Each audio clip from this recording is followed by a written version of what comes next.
Hey, this is a 10. The tab's 13. You're 2 minutes late, dude. Ah, come on. I couldn't find a place.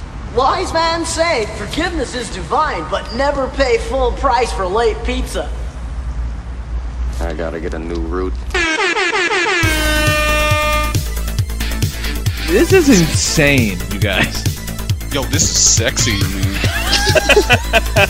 Broadcasting live from the internet, it's Tuesday night, and this is the PanelsOnPages.com podcast with your host, Lee Rodriguez. At the end of the day, babies are terrible people, and I'm not sorry for saying it. Jason Knize. Motherfucker, I won best costume! Jose Guzman. Yeah, I know nothing about Firestorm, except for his hat's always burning. And Kelly Harris. Boy, love, it appears we got a penis in the mail. I glued my fucking eyes shut! I just want to see all these Yelp reviews of Jose's jizz. Oh, sorry, I knocked over the salt. Like you had anything better to do.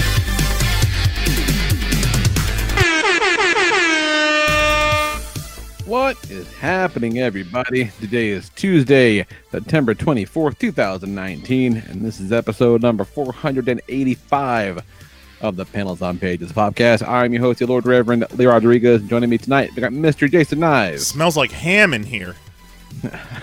Kelly Harris. I'm just going to blow my nose into a cup and we'll see how full it is by the end of the show. That's disgusting. I've always wanted to do that. Oh, no! Because at some point, you know, you've been blowing your nose for it feels like days. Like, where the fuck is it all coming from? Yeah. Brother. But what would having it in a cup serve? It would show us how much. Yeah, you can quantify it. Just fucking put it over your amiibos. No. No, like, no, because that would be disgusting. In like I'm sorry. 3 days, you can go, I was sick this many. No. Yeah. No. Exactly. Oh, God. Because you know what's going to happen? You're not going to get unsick, that's for sure. Nothing like keeping an open container of disease in your house.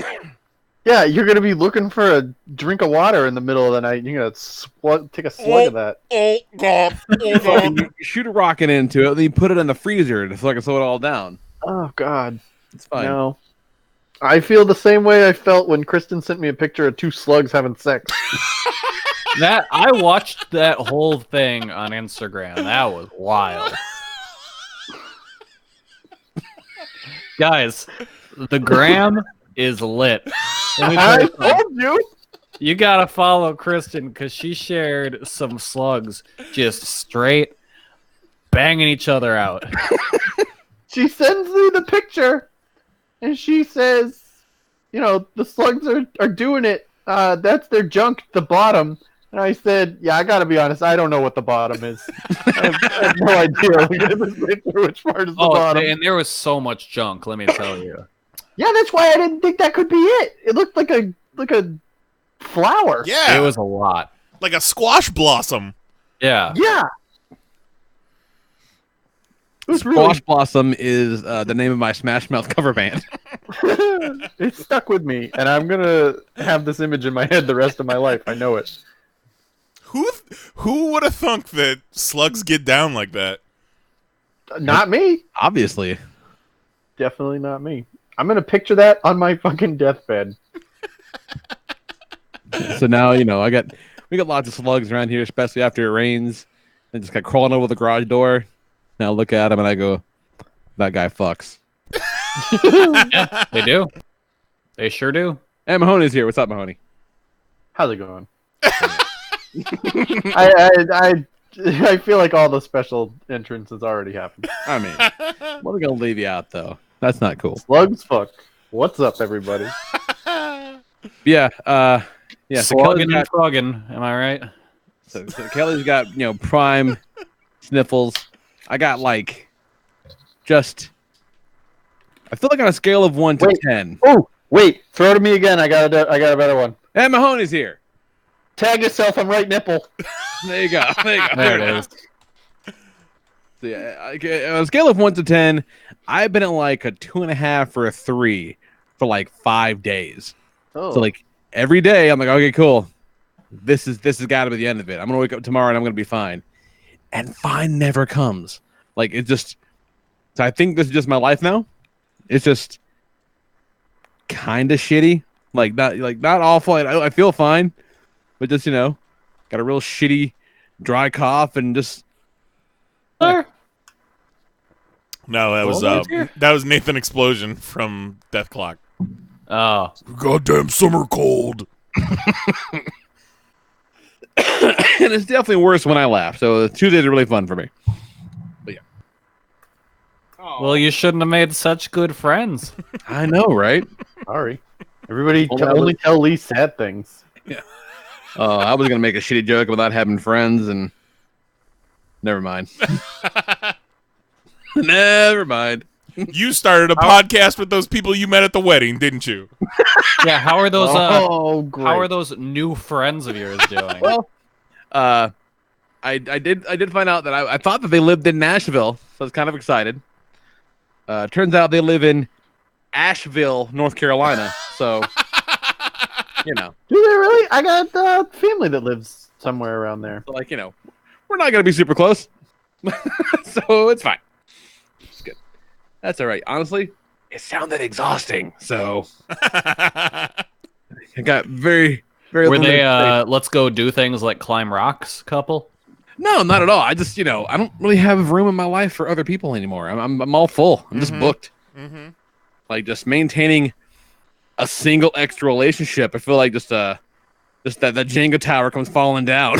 It's just us and the snot monsters now. Yeah. In fact, I could stand to probably cut a few loose. Yeah, for real. Like it's fucking you guys and Goat and fucking end the list. That's it. That's all I need. Simple man.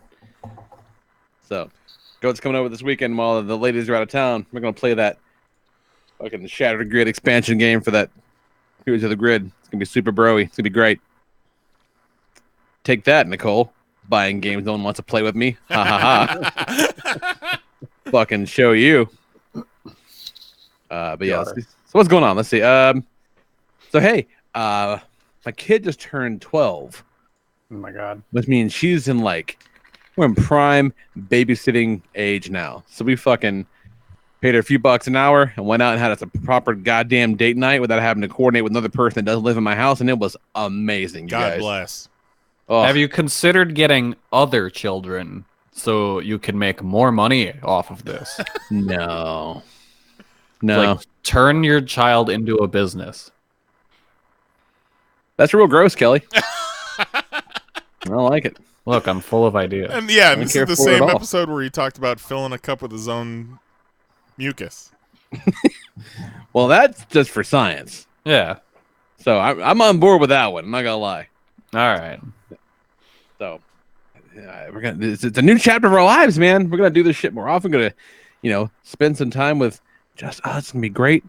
And then I'll be able to look at Nicole and I'll be like, oh man.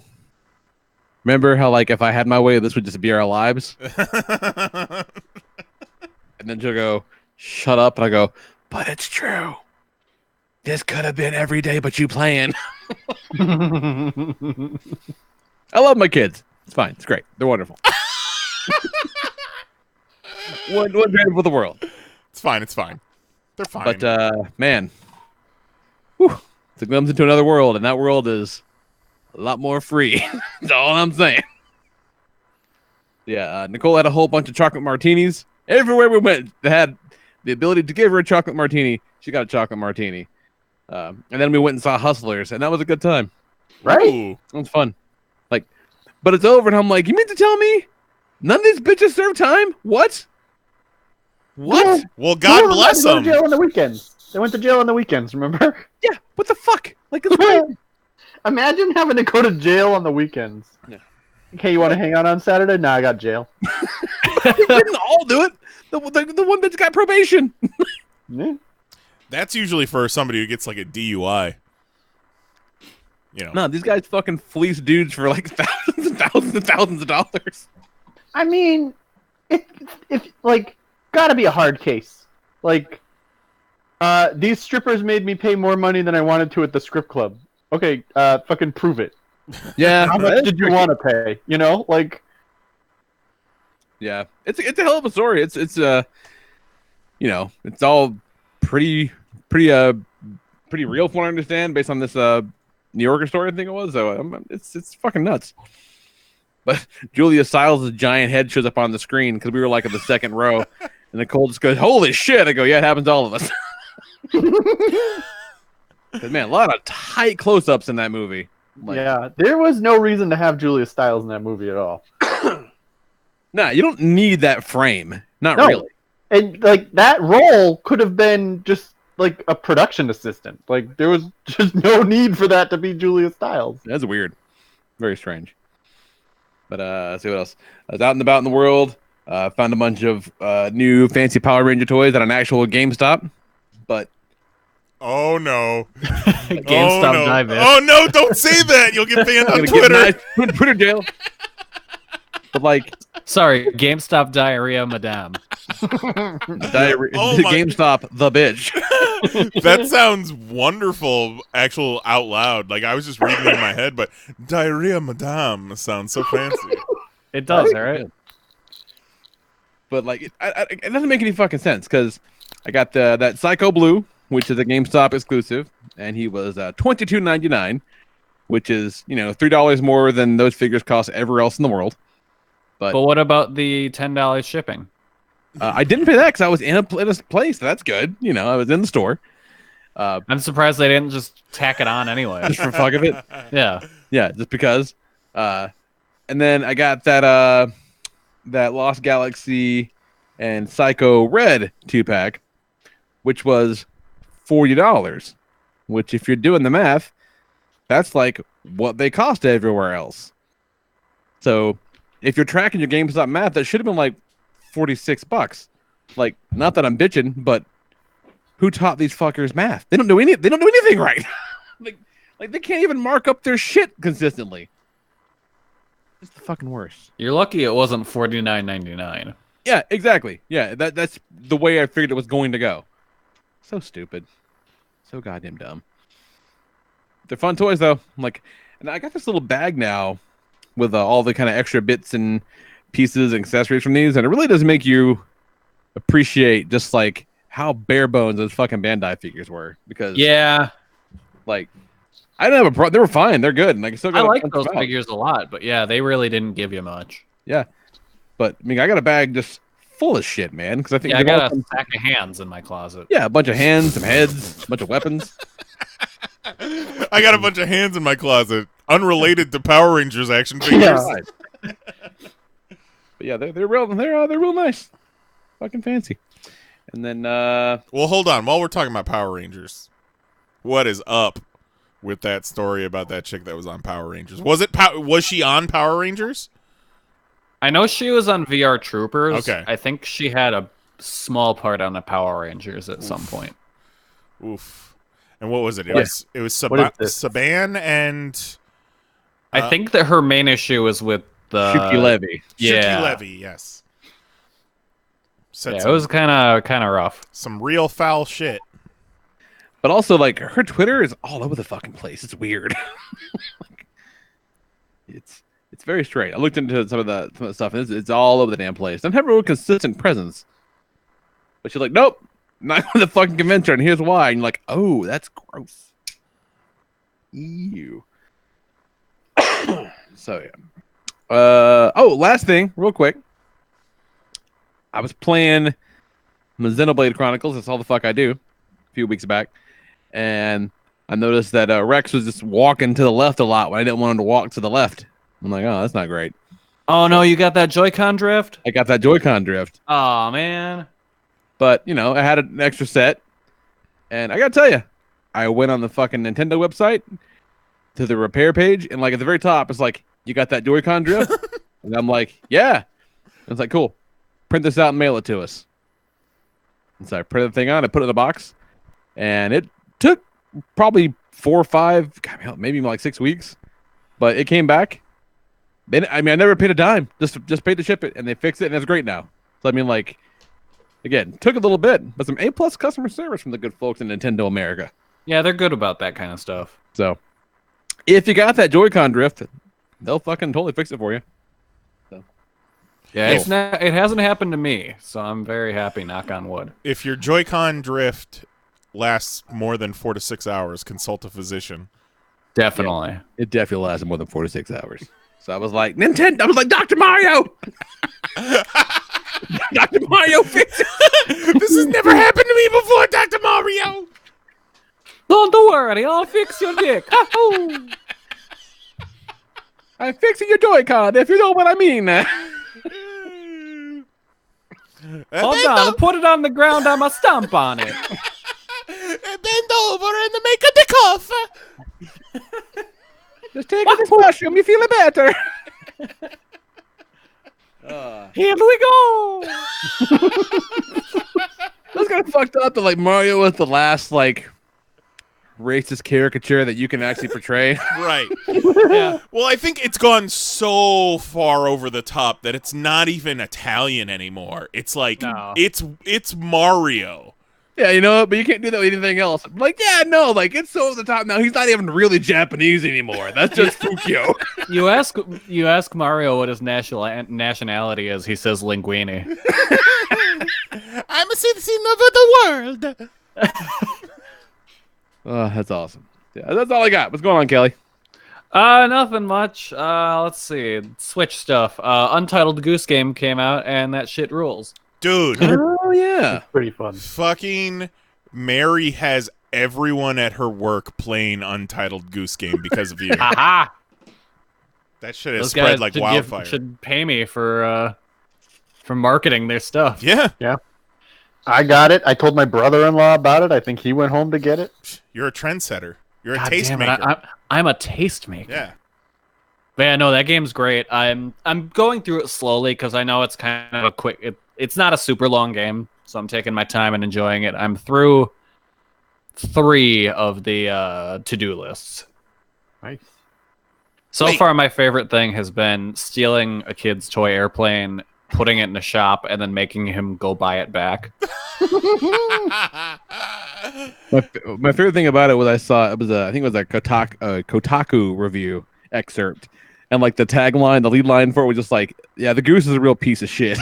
Yeah, he really is. It's accurate. Yeah, really. No, it's great. I love just being able to press the Y button and honk whenever I want. It's $15 this goose game. Oh yeah. That's like lunch. Yeah, it's 100% worth it. And like the music is beautiful. It looks really nice. Just how you interact with other characters and how they interact with the world around them is really cool. It looks a really beautiful. Well-made artsy game. Yeah. Yeah, I'm very happy with how it turned out. And it's like the puzzles are kind of hard at times. Like it's a challenging game. Which I wasn't really that shit now. Yeah, I was kind of more just expecting it to be like a sandbox. You just go around and be a dick to people, but like they actually give you tasks. Yeah. So it's kind of like a Hitman game, but it's a shithead goose. Very much so. Well, there you go. Yeah. I can get on board with that. Download that shit right now. Yeah, no, you'll like it a lot. And then I've also been playing that came out the same day, Link's Awakening. And that game is also another very beautiful game and really fun so far. It's a Zelda game. It's a remake of the Game Boy game. But like totally Game Boy game? I've never played the Game Boy game. Yeah, that makes sense. You were like -10.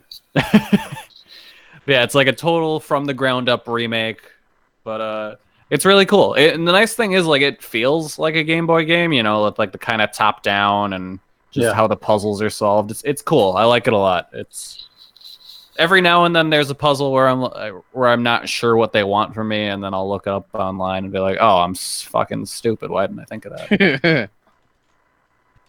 I'm into that game. I'm gonna wait, see if it goes on sale someday. Yeah, it might. I mean, you never know with Nintendo. You'll get a digital sale for sure. Physical, who the hell knows? Right. I'm in no rush whatsoever, so I figure why not? Yeah. Yeah, I picked up the special edition with the hardcover art book that comes with it, and that thing's pretty cool. I flipped through it. Yeah, I flipped through it a little bit, but not too far because I don't want to like spoil later things for me. But it looks really nice.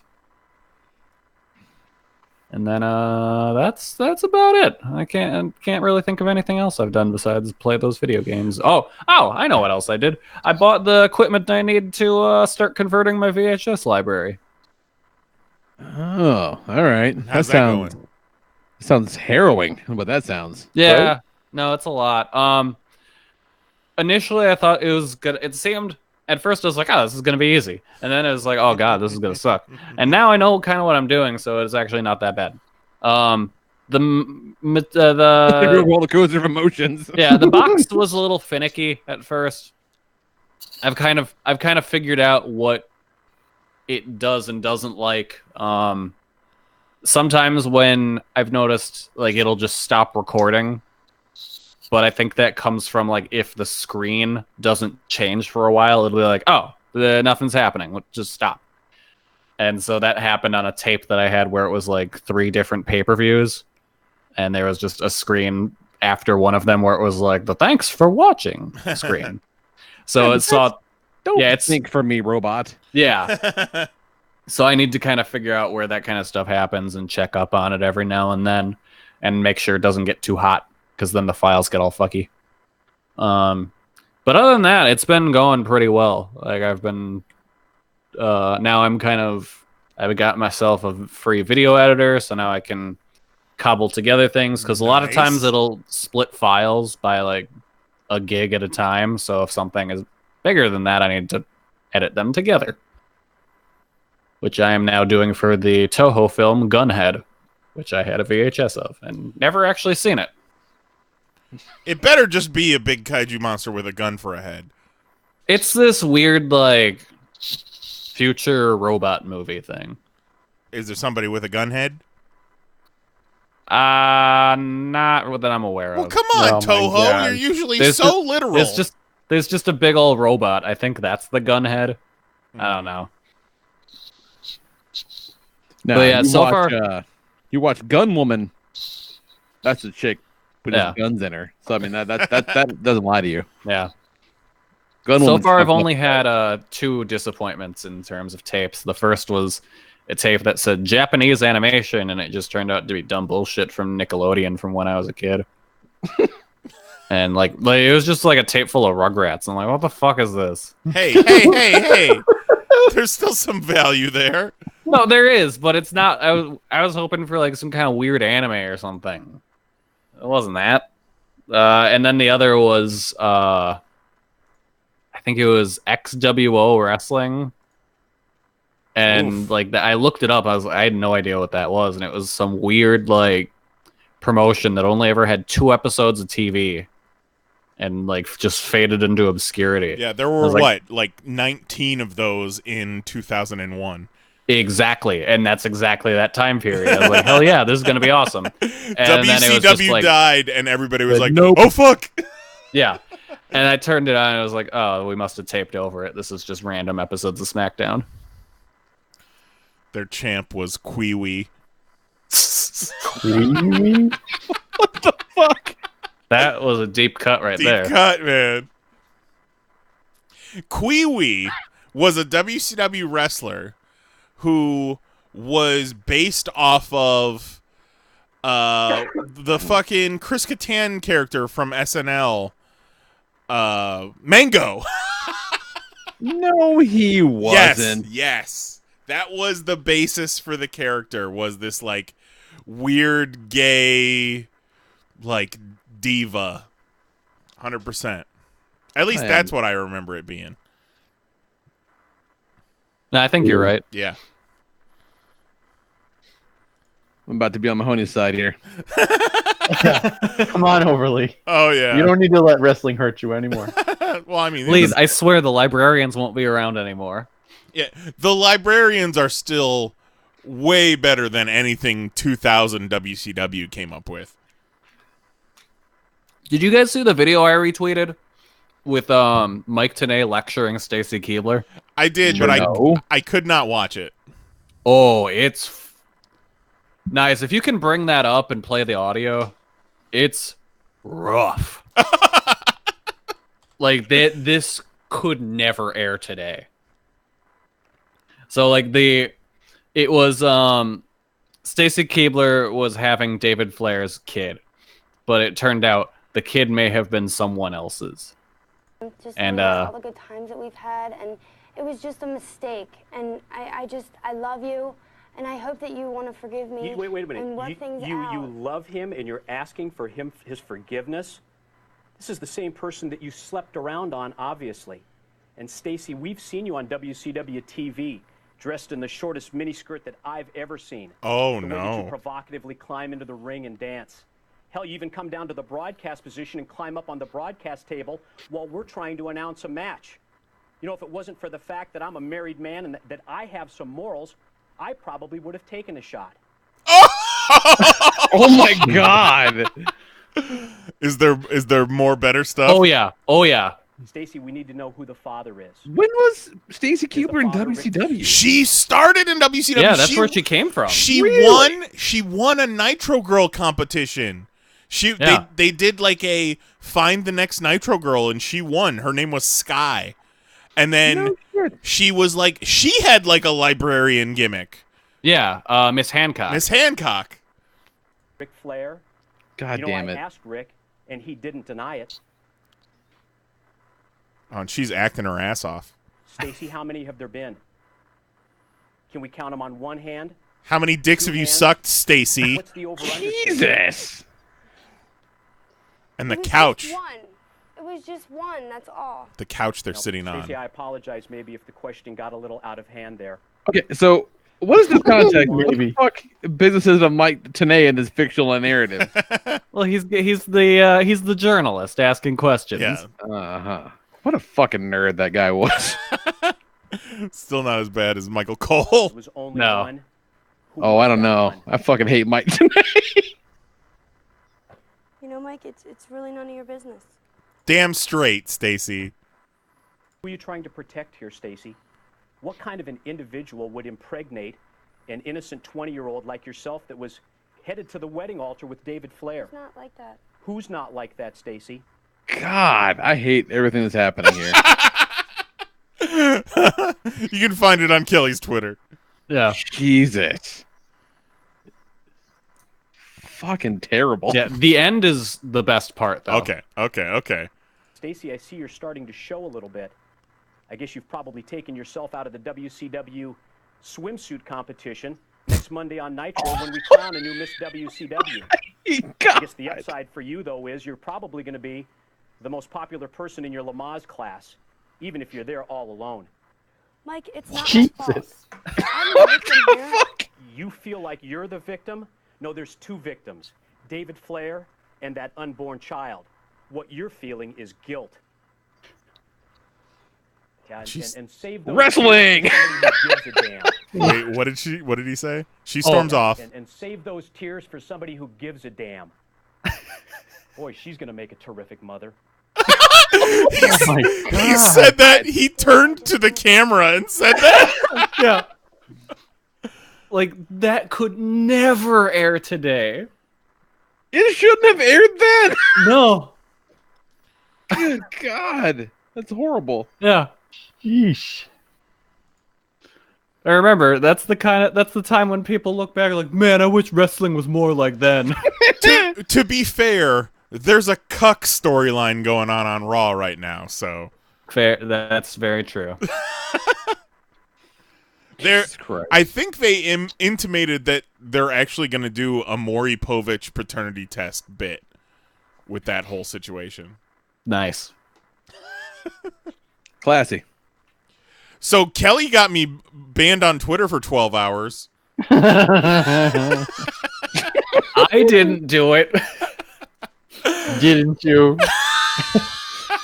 That's so fucking stupid. Save those tears for somebody who gives a damn. So, you know, with all this, he's gonna have a great Twitter, huh? With all this Goldar GameStop pre-order stuff, Kelly's catchphrase has been "GameStop die, bitch," and I never even thought twice about it. I just thought it was a funny. Why would you? I thought it was a funny Kellyism. So when he finally got his Goldar, I tweeted at Kelly, "GameStop die, bitch." And then later on that night, I opened Twitter and it's like, "You've been banned for 12 hours," and it had a screenshot of the tweet. And I was like, "Oh man, that sucks." But then I was like, you know, maybe the words "die" and "bitch" together. Yeah, maybe that did it. Maybe that just automatically triggers the Twitter content filters, and I get it. Even so, though, like context. Yeah, but look, if you were a Nazi, they would have seen that and been like, "Oh, free speech." I almost feel like GameStop. You said that GameStop die, bitch. Zeke Heil. Yeah. Like, oh, it's fine. It's fine. Yeah, they'd be like, "Oh man, this guy's got some ideas, and we live in the marketplace of ideas." GameStop was vanity searching and found my tweet and was like, "Oh nope, reported. This is hate speech." So that was cool. I felt like I was in so much trouble. I felt like I got called to the principal's office, but then I realized it was pretty funny. And man, I had so many hot takes ready to go. Twitter was like, "Nope, sorry." Speaking of, can I make a draft? Can I make drafts? Oh fuck no! I could make drafts. Oh, okay, thank God. Another thing I saw on Twitter this week, and I've mentioned this in our private messages, but draft would like eat a dick, Cracker Barrel. David Benoit, Chris Benoit's son that he didn't murder, wants to be an AEW wrestler and has apparently been wrestling with a couple AEW guys.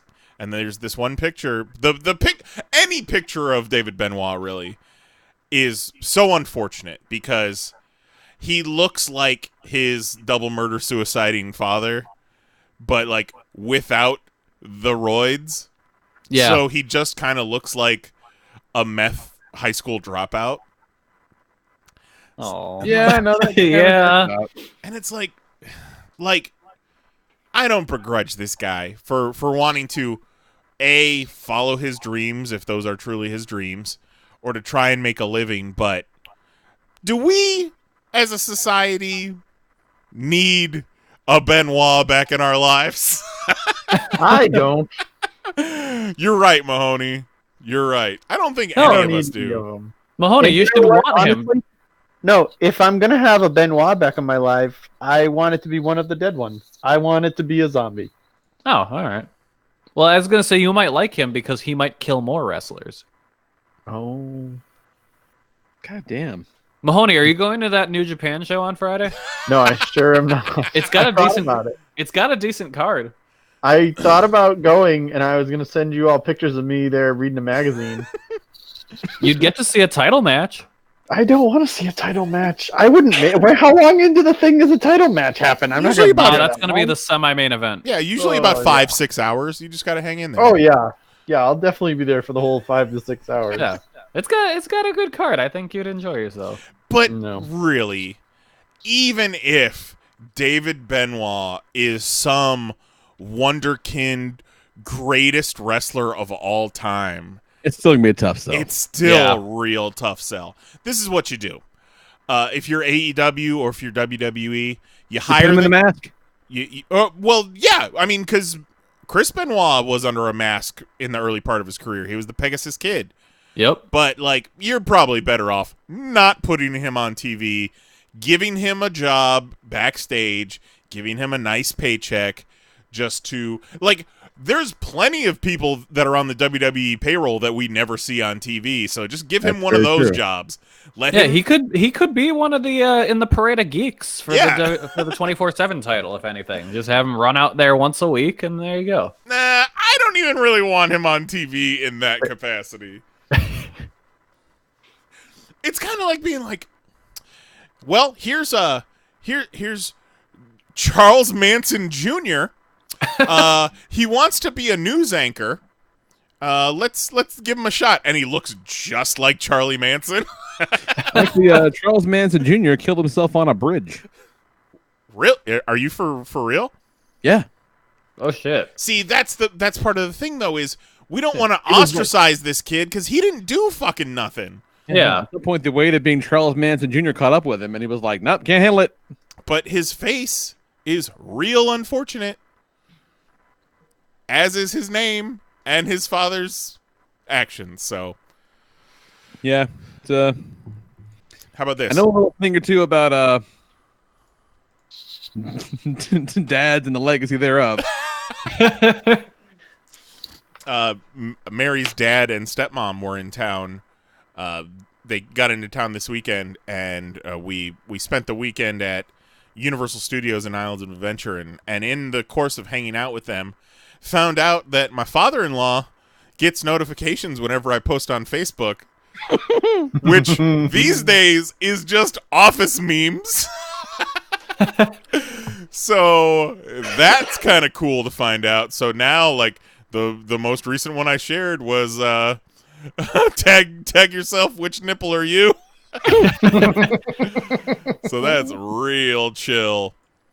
The boomers didn't like that one at all. No. They were kind of into the Area 51 memes, though. They liked the Area 51 memes, but as soon as I posted Todd with nipple pasty things and said, tag yourself, I'm right nipple, it was like 3 hours later, not a single like. And I said, oh yeah. Oh yeah, they hate this one. Well, I wonder if because it had nipple in the post. Wait, no. Yes, it did have the word nipple in the text of the post. Maybe it got buried in the feed. Oh, maybe. I don't know. I honestly, it was it was the best solution, best possible outcome that not a single one of them enjoyed it, because that just means they were all uncomfortable. Yep. Because they like the stupidest shit. They and really so the idea do. that they scrolled onto that one and was like, oh no, not this. No, thank you. This one of him wearing the beret, smash that like button. This one with him with his nipples out, no, too far. They really like the Justin Trudeau one. Yeah, that was exactly Mahoney has just been let loose. I told Mahoney we need to convince Kelly to start an Instagram account. Yeah. Crizzly Memes Instagram. Look, if you want to do it, go for it. Hit that discover window. Mahoney, I give you my blessing. All right. We'll figure this out. Spectacular. So yeah, went to the 2 Universal theme parks with the parents-in-law? Is that what you say? In-laws. The in-laws. The in-laws. In-laws. Yes. I was hoping to talk about this because neither of you seemed like super jazzed about it. Oh yeah. I'm gonna go through the whole story. The old balls and ball and chain. What's cool though is like usually when they come and visit, they just come to the house and we just sit there for hours and watch TV. Oh, yeah. Yeah, it's tough. So initially I was like, this is kind of cool because like we're constantly in motion, we're getting on rides, we're cutting out like that small talk bullshit. So that was a positive, but man, I just wished I was back in Batuu. I just wished I was back at Star Wars Land. Even like Harry Potter Land, the whole Diagon Alley or like Hogsmeade, like it's really cool, but I felt absolutely nothing. I could have been standing anywhere, but it was all right. No disrespect, but there is definitely, even though we talk shit about Disney a lot, there's definitely a quality difference between a Disney experience and a Universal experience. And there's just that little lack of pixie dust. But, so we're in the Harry Potter Land, and they have the ride there. It's called The Escape from Gringotts. And Mary and I went there for opening day for Mary's 30th birthday. We stood outside in the hot Florida sun for 5 hours, waiting to even get let into that area. And then the wait for the ride was 5 hours at that point. We got in line for the ride for a little bit and then eventually just said peace out. We were both pretty frustrated about it. Gringotts is the bank, right? Yes, it is the bank. They have any of those racist Jewish caricature dwarves there? Yeah, there's a whole like lobby with a bunch of animatronic. I think they're goblins, aren't they? Yeah. Goblin. Yeah, something like that. Yeah, Jew goblins. Yeah, it's real not okay. Goblin. So, we're in the Harry Potter land, and I'm like, just for shits and giggles, they've got the test seat out in front of Escape from Gringotts, and I'm like, well, with my unique body shape, some rides I can get on, some rides I can't. And I figured, give it a shot, see what happens. So I go and I sit down, and I fit into the seat just fine. And then I go to pull down the lap bar, and it's not just a lap bar. It's a lap bar, and then there's also grooves where your calves go into, where your shins go into. Oh, no. And I go to That's pull weird. down the lap bar, and I can't even get it past my shins. Just because I'm just a thick boy. Just got a couple of tree trunk shins. So I couldn't even see if I was anywhere close to being able to ride that. So me and the father-in-law hung out while the ladies went and rode that one. But it's funny because there's that type of ride vehicle, and then so many rides like the Transformers ride, which is dope. Like, every time I say that, and it's based on the Michael Bay movies, but like, it might be one of the coolest theme park rides I've ever ridden in my life. That is 4 people to a row, and you all share a lap bar. Same thing with the Jurassic Park ride and the Spider-Man ride. And it's like, we pull the lap bar down until it's tight on me, and then everybody else has like 6 to 8 inches of air in between them and the lap bar. So it's funny. It's funny that, like, that's cool. And I just felt so bad because, like, Mary and my in-laws are not secure. But they're just like, go ahead, let's go. Fuck it. So at one point, I try to apologize every time just because I'm thinking they're like shifting around and maybe it's violent and they're just not secure. So I'm apologizing, but like I can't do anything about it. And then we go out to dinner and I get myself this big ass buffalo chicken sandwich. And then I look, Mary's got veggie fajitas, and then the in-laws both have salads. And I'm like, oh, that makes sense. That makes sense why I'm having trouble fitting on roller coasters. This tracks. Yeah. You tweeted that, and I was like, I need a big-ass buffalo chicken sandwich. Oh, dude, it was so good. It sounds so good. It's one of those where, like, the fried buffalo chicken breast is hanging off the edges of the bun. Oh, yeah. By, like, 3-4 inches on each side. Yeah, it was pretty fantastic, but I felt like a real fat piece of shit eating that after, trying to put lap bars down all day. I love roller coasters, but I haven't been able to ride a shoulder restraint roller coaster in about 10 years just because, my body type, it just don't work. So, yeah, like, same here. I was thinking about, like, trying out a test seat for the Hulk coaster, but then we got on the Cat in the Hat ride, and the person loading us into the ride was like, yeah, you got to pull that lap bar down one more notch, or I can't let you ride this. So I barely made it onto the Cat in the Hat. I was like, yeah, Incredible Hulk's not happening. The next day, the second day, first ride we get on is the Mummy. Get on, sit down, pull the lap bar down, and I feel snug. I feel snug as fuck. And then the guy operating the ride comes over and he's like, I'm not seeing like they've got a notch on it that's, you have to pull it down so far for it to be safe. He's like, I'm not seeing that. Can you pull it down one more notch? And he helps me as I pull it down, and just my balls and everything is just getting crushed. But it goes down one more notch, and he's like, yeah, not quite there yet. I'm just like, just let me out. So, like, he has to hit the button that fucking pops everybody's lap bars up, and I fucking bounce out of there, and I like salute to the wife and the in-laws. I'm like, I'll see you at the exit. So the Mummy ride, that's all individual shit, right? Right. Which, like I understand that because it's like, you're clearly not going to go anywhere. Yeah, I wasn't going anywhere. I felt more secure on the Mummy ride than they probably felt on the Transformers ride. So that was a little hit to the ego, and then we go over to the Jimmy Fallon ride, which, man, that's horrible. Yeah, what is that? It's a Tonight Show ride, and it's like he has a car called the Tonight Rider, and you just it's called the Tonight Show with Jimmy Fallon Race Through New York, and it's just one of those really upsetting. It's just one of those simulator things, but there's only so many rides at these. There's only so many rides at these parks, and we've got 4-day tickets, so like we might as well try everything. We go up to the front entrance, and they've got test seats out front. And Mary's like, well, you want to give those a shot? And I'm like, can we please not do this all day? Can we please not stand around while I try out test seats? And I'm thinking, it's a fucking Jimmy Fallon ride. This isn't going to be anything.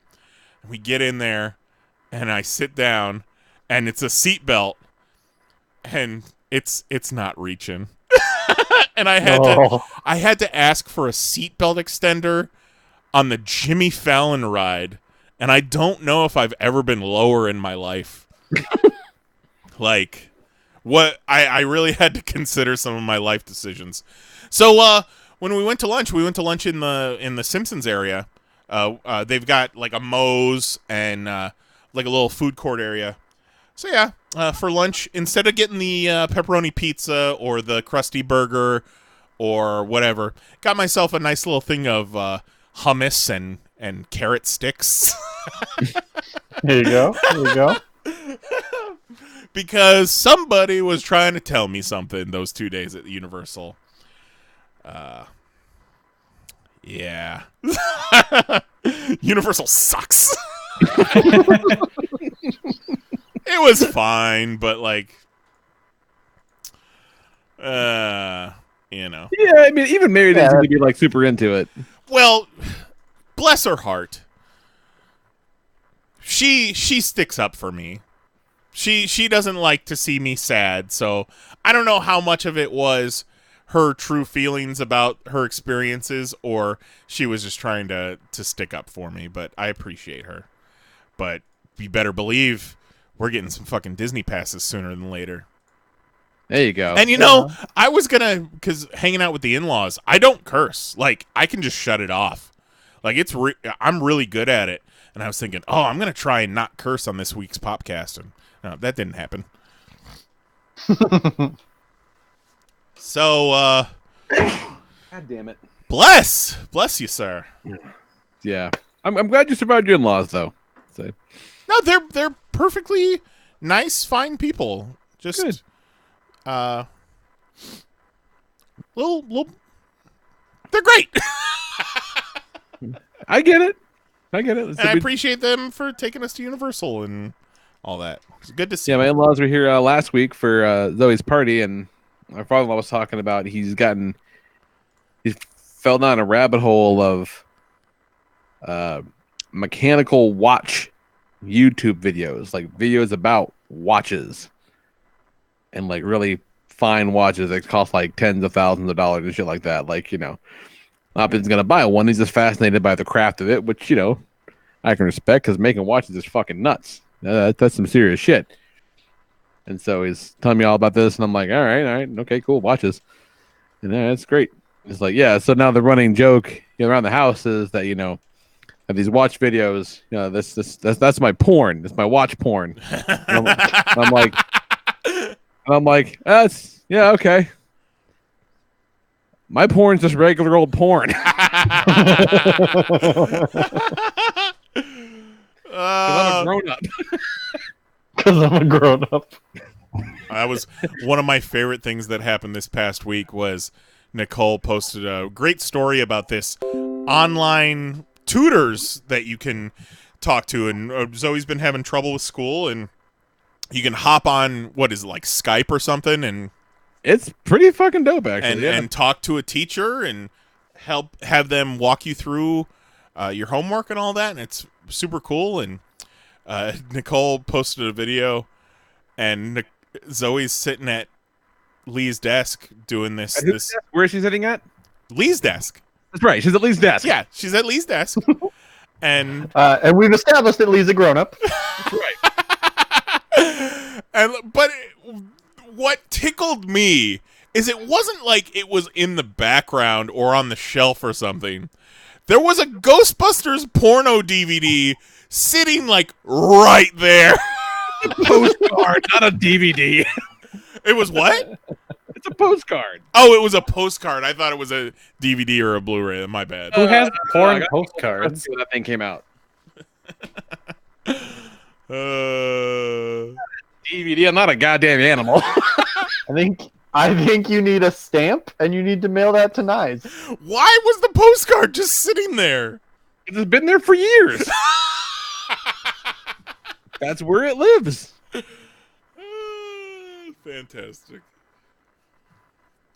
Where else am I gonna put it? That doesn't make any fucking sense. I don't know. Bend over. Let me mail you a postcard. That's awesome. What you got going on, Mahoney? So last night I went and saw, as I usually do on Mondays, Ad Astra. That looks real fucking that boring. Shit is boring as hell, and not a single one of you should go and see that. Yeah, that looks real boring. Absolutely awful. Do you think Mary would like it just based on like space stuff? No. Let me tell you what this movie's about. You got Brad Pitt. They Good need start. Brad Pitt to go into space, so he takes what is essentially a very long airplane ride to Saturn, where he finds his dad, Tommy Lee Jones, who says, glad you're here. The sink's broken. Could you help me fix it? And then he takes a very long airplane ride back home. So, unless Mary likes that, then no, I don't think she'd enjoy it. That sounds way more boring than even the trailers make it look. And the trailers make it look really fucking boring. I've seen about every movie this year. And this was the one where I was like, maybe I should leave and go to Target. Spoken like a man who hasn't seen Midsummer. I did not see Midsummer. I skipped Midsummer on your recommendation.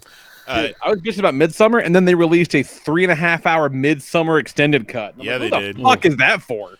Nonsense. He's not here to talk about it because he is in Seattle right now, but I went to see It Chapter 2 with Jose and the lady because they hadn't seen it yet.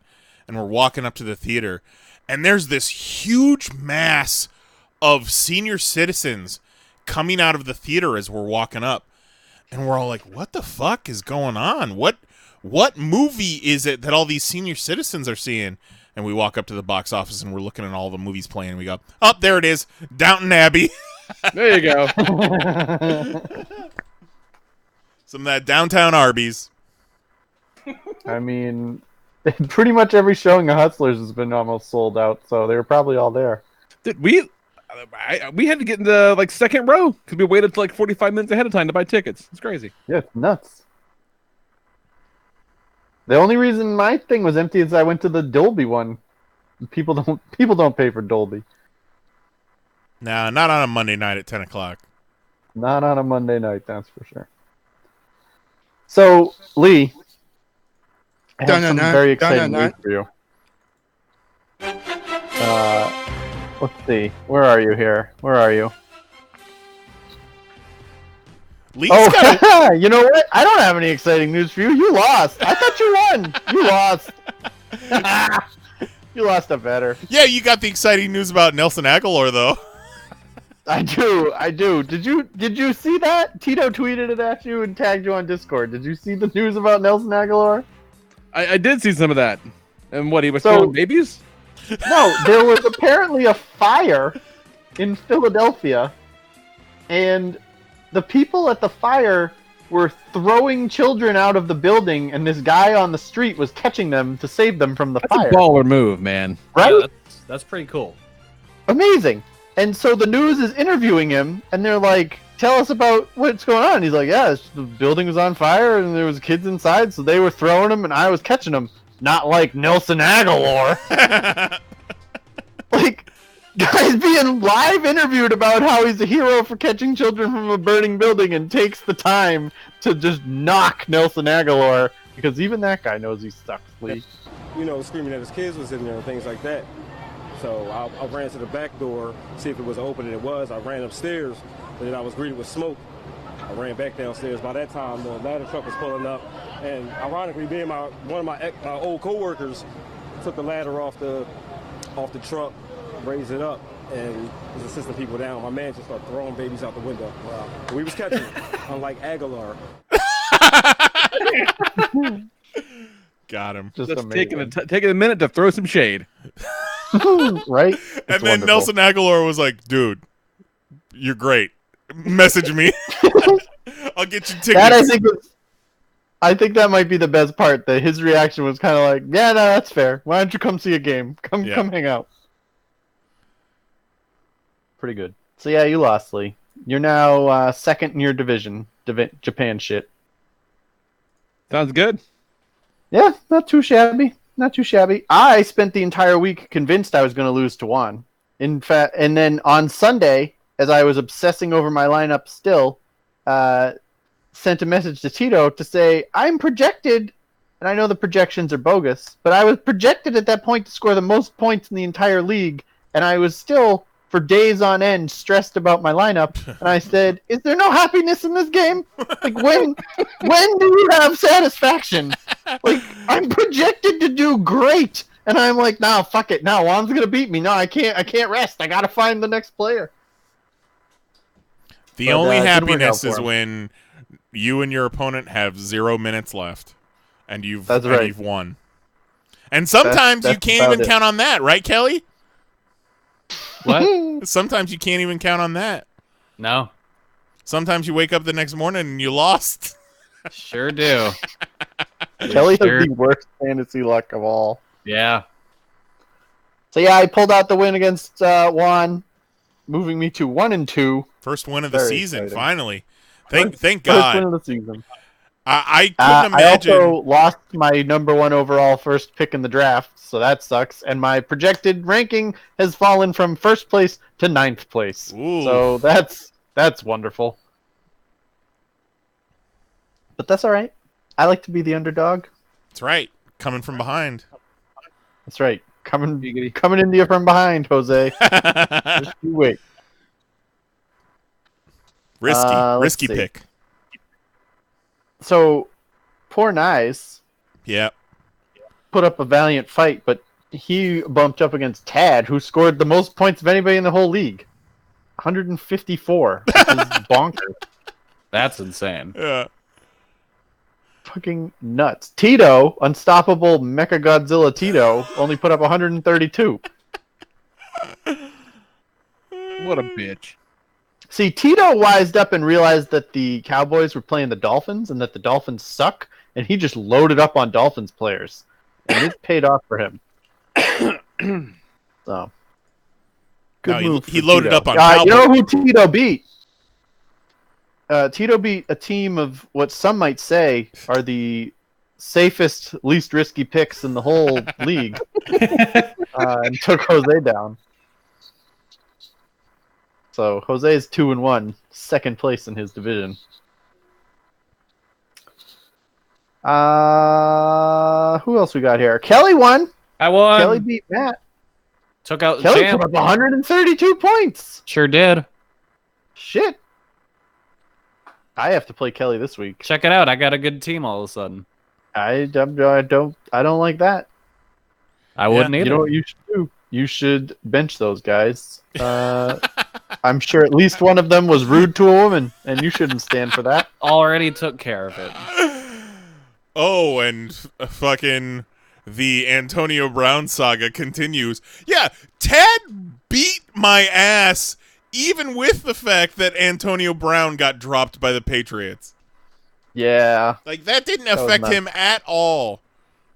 Jose was telling me there's some, like, so the Patriots dropped Antonio Brown after, he left the Steelers, and then the Raiders dropped him, and all these sexual allegations came up. And Jose was telling me, allegedly, Jose was telling me that there's some story about him, like, farting in chicks' faces. Yeah, I heard that too. So Lee, last week you may remember that he got dropped by his team, almost immediately picked up. So he got dropped. We were all like, oh man, sucks to be Tad. Then he gets picked up by the Patriots like 5 minutes later, and we're like, man, how lucky is Tad? And then the next day he gets accused of rape, and we're like, whoa, yikes. So he plays that week because it's an accusation and they're doing the investigation and, the NFL's shady as shit. So they let him play. And then another woman comes forward and accuses him of something.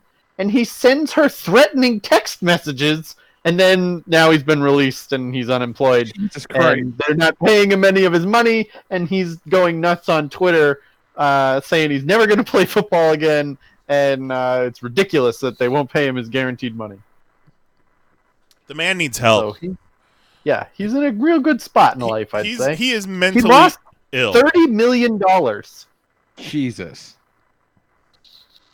$30 million. Yeah, and apparently he's in debt like $70,000. Nonsense. Fucking join the club. I went to college. I mean, I gotta say though, if I had $30 million coming, I'd probably be in debt $70,000 too. Because what do you even care? You're like, yeah, sure, you can have $70,000 now. I got $30 million on the way. Yeah. Yeah, a $30 million guarantee, and then they don't give it to him, and he's like, "Where the fuck my guarantee at?" Yeah, you're like, what's the worst that can happen? They can't take away my guaranteed money. I'd have to, send threatening texts to a sexual assault accuser. Jesus Christ.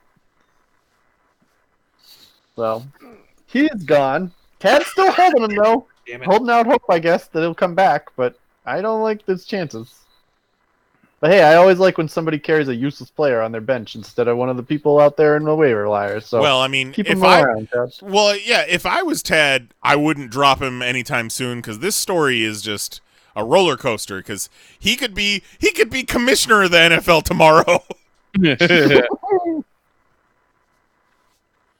Crazy. And then Mary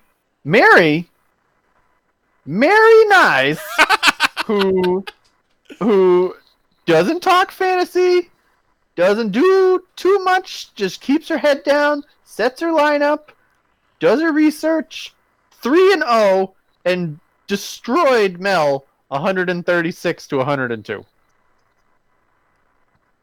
Yeah. Nice. Crazy league. Yeah, she crazy. doesn't like to create a paper trail with her fantasy football shit talk. So I think that's the way to go. I get the brunt of it. She does it in person. Well, you should release those texts.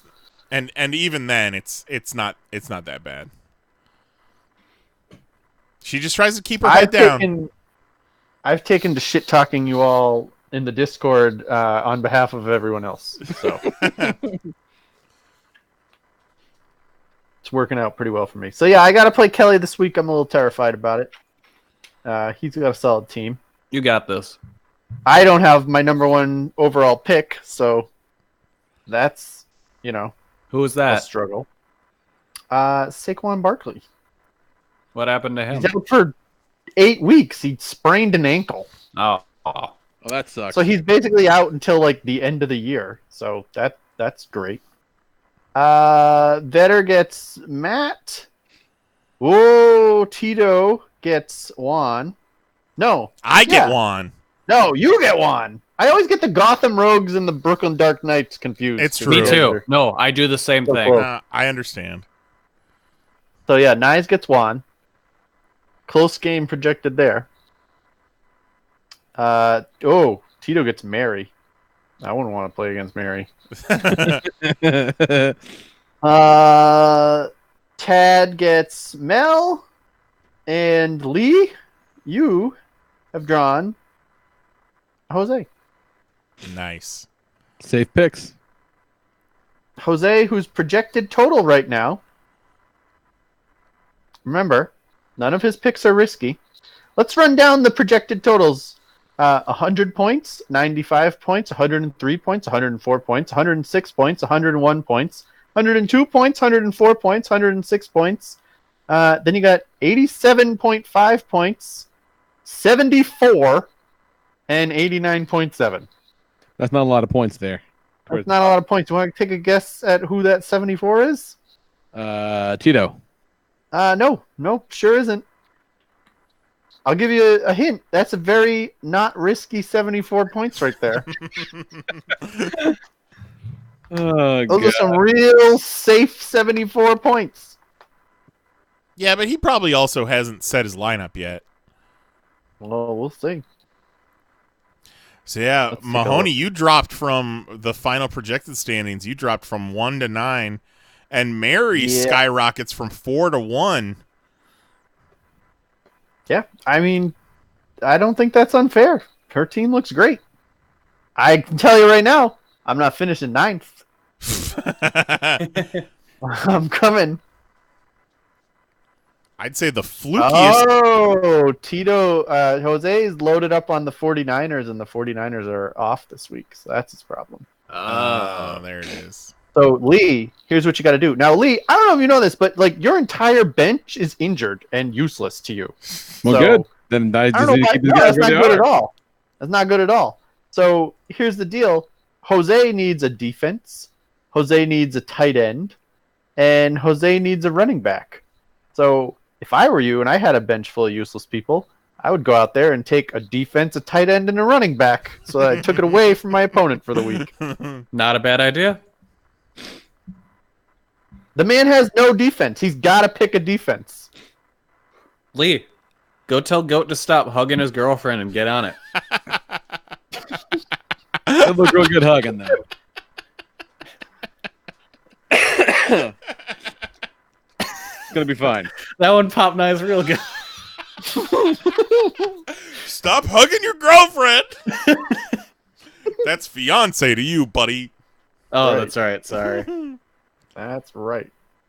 Let's see, Lee. Let's see.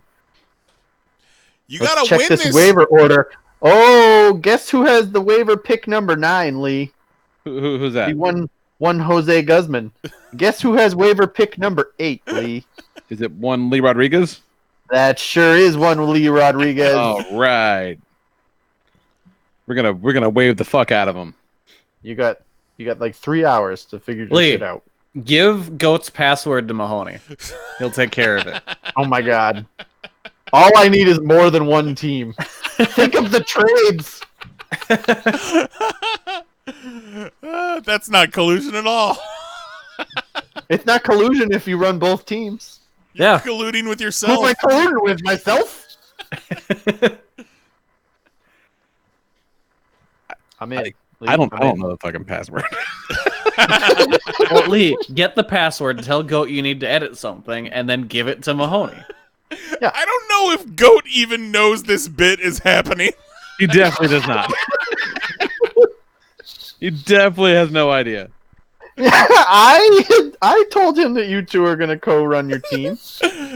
At one point, I want Mahoney's nagging of Lee to get to the point where on Goat's wedding day, Lee is like, God damn it, can you fucking set your lineup already? And Goat's just like, what are you talking about? Like, what is this? I hear that our entire bench is injured. Oh god. And Goat's like, oh shit, I'm still in fantasy football? He's in a lot of fucking fantasy footballs. Playing the odds. Yeah, and he's in a bunch of like paid leagues and shit. Yeah. You don't get Yeah, any money money on out the of this line. one, so we're low priority. The payoff isn't big enough, huh? Right. I see how it is. Got to go to the pay window. Stop Like the hugging end- your girlfriend. Collect the envelope, huh? At the end of the day. You got one stupid guy on your bench who you could actually use, Lee, and it's Matt Stafford. Yeah. That's Yeah. not a real name. That's a All- wrestler name. All Goat wants Just drop him. just go hug his fiance, drink some light beers, go to the pay window, have a good time. Buy himself some He-Mans. Yeah. And wash his car. Yeah. The man loves to wash his car. He loves watching his car. It's a good looking car. He's got a cool car. I was too Yeah. tall for it. The back seat, at least. Good times. There. Well, All right. it's like a real barn burner of a week, you guys. Oh man, it was. It's to be perfectly honest, it's an exciting season. Like the scores are still nuts, but it's not lopsided like it was last year. Yeah. Like everybody's getting a fucking 122 point game at some point. Hopefully this week it's not one. I'm the first person and only person in the league to be 1-1-1. Yep. That's because you're the unluckiest fantasy player of all time. I sure am. Oh. So I've got a Popcast Classic for this week, Lee. I would love to hear Popcast Class from this week. It is in honor of our top 6 for this week. It's a more recent Popcast Classic. It is from episode 458, our post Toy Fair New York. Oh, yes. All right. Show. Solid. Now this isn't the full story, but it's a nice good chunk of it. So enjoy the saga of Two Bros Pizza, and we'll be back in about, let's see here, about 4 minutes and 15 seconds. So enjoy a beer, enjoy a pee, and we'll be back. Break. We're in New York. We're like, you know what? Fuck it. Let's do the pizza. Don't really. We didn't eat that much pizza all week, so it's like, well, why not? No. Bookend it with pizza. Didn't really feel like sitting down. Didn't really feel like spinning a shitload. Let's go get some pizza. Go back to the hotel. Chill. So, Two Bros is about 2 blocks down. Yeah. We walk down. The doors to the Two Bros are like, almost like old school phone booth doors, but not that width of a doorway, like almost very narrow, almost like bifold closet doors. But it's just for when it's really cold out. Otherwise, it's all open air. Good, yeah. So usually the left side's locked, the right side's unlocked. And that's where the line ends. So you get in there and you get in line. 2 chicks in front of us, they go to open the door, and like it doesn't open. So either it's locked or something. So that you look again, she goes to open it, and it's some guy pulling the door closed. And they're like, what the fuck? And then I go to look, and I go to, just open the door, and the guy pulls the door back down, and he's looking out the window at me. He's pointing at his phone, and he was like, I'll call the cops. I'm like, okay, cool. Do you work here? Jose immediately, I'll call the fucking cops. Jose immediately gets in his face and starts fucking antagonizing him. Yeah, so we're talking through the fucking window. And I'm like going to jerk the door, and he's going for the door, and then I go back for the window, and then he goes to the window, and I go back for the door, jerk the door, and he's like, I'm calling the cops. I'll call the cops. I'm like, okay, fucking call him. Let me talk to him. So he goes to call. I go for the door one more time. The 2 girls leave. He holds the door back. And I'm like, what the fuck is going on? And then all of a sudden, fucking Johnny over here goes a stroll, a nice stride to the door. Not a run, not a jog, just like a purposeful walk. Mm-hmm. With enough speed to where he doesn't miss whatever he needs to get to. Grabs the door, fucking flings the door wide open. And this kid is holding the door with his dear life, so he comes flying outside with the door. So now he's outside in front of him. Imagine the first time Gollum ran into fucking Homeboy. Like, that's how this kid was. Like, behind the garbage can. Like, cowering. Like, take a walk! And he's fucking hunched behind the fucking garbage can, and the whole time with trying to get the door open, the guy saying he's going to call the cops, and him yanking him outside and then going back inside.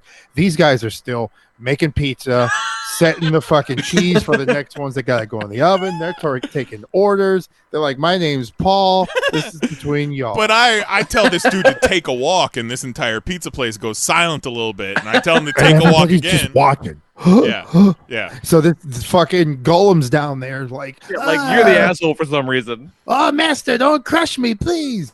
And he screams, take a walk. And he goes running outside with these small little doors, but then comes running back inside, looks at him like, you're not winning this one, grabs the pizza he had off the table, yanks it, and runs back outside. And I didn't yell. I used my best booming dad voice.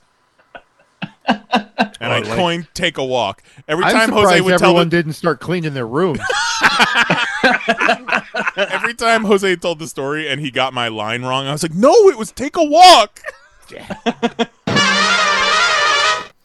So yeah, that is Popcast 458 from February of this year. If you want to listen to that whole story, listen to that whole episode because it's our whole. Yeah, it's and our that whole story is fucking insane. Yeah, yeah. We didn't even get to the part where the cops show up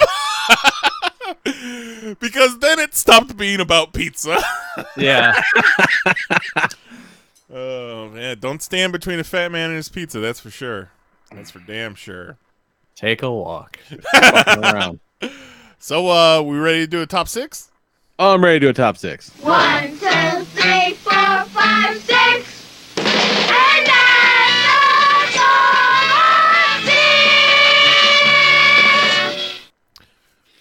All right, this week we're doing a topic near and dear to my heart. Top 6 pizzas. Yeah. I'm very excited about it. So, to kick it off. Number 6, basic Domino's pepperoni. Now, this is not because Domino's pizza is like the best, but statistically, basic Domino's pepperoni is the pizza most likely to be free. Yeah. And there's few things in this world better than free pizza. Whoa. What? Explain yourself. How is it free? How do I get free Domino's pepperoni? You gotta work. really. They're getting a bunch of Domino's pizzas. You going to a party at somebody's house? They're gonna get a bunch of Domino's pizzas. Like, if you're having free pizza, more likely than not, is gonna be a basic ass Domino's pepperoni pizza. Good call. Yeah. Just running the numbers. Usually the case. And oftentimes Domino's isn't great, but I don't know if I've ever had bad Domino's. Nah. Yeah. Nah. It's there. It's reliable. You know what you're getting every single time. There's no surprises.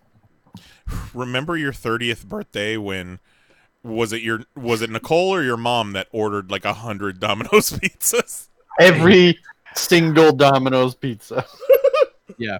I think mom ordered enough pizzas for everyone to have one. I don't know what the fuck she was thinking. And that's cool. Like, I could take a Domino's medium pizza to the head. Why not? Yeah, that's when they discovered that weekend that you could totally fit 2 Domino's pizzas to a box. Yeah.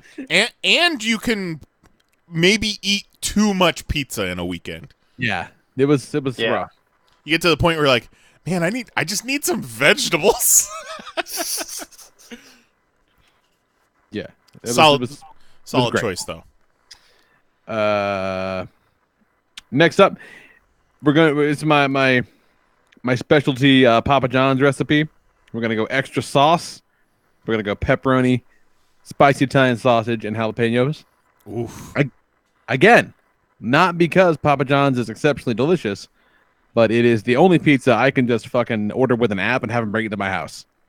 Like, tap it 3 times, it's fucking there. The order is saved under favorites. So within moments, there's gonna be a pizza on the way, and that goes a long way. Don't sleep on extra sauce, you guys. Like, extra sauce at Papa John's is the fucking truth. That's Papa John's might be the best sauce of the chains. Yeah.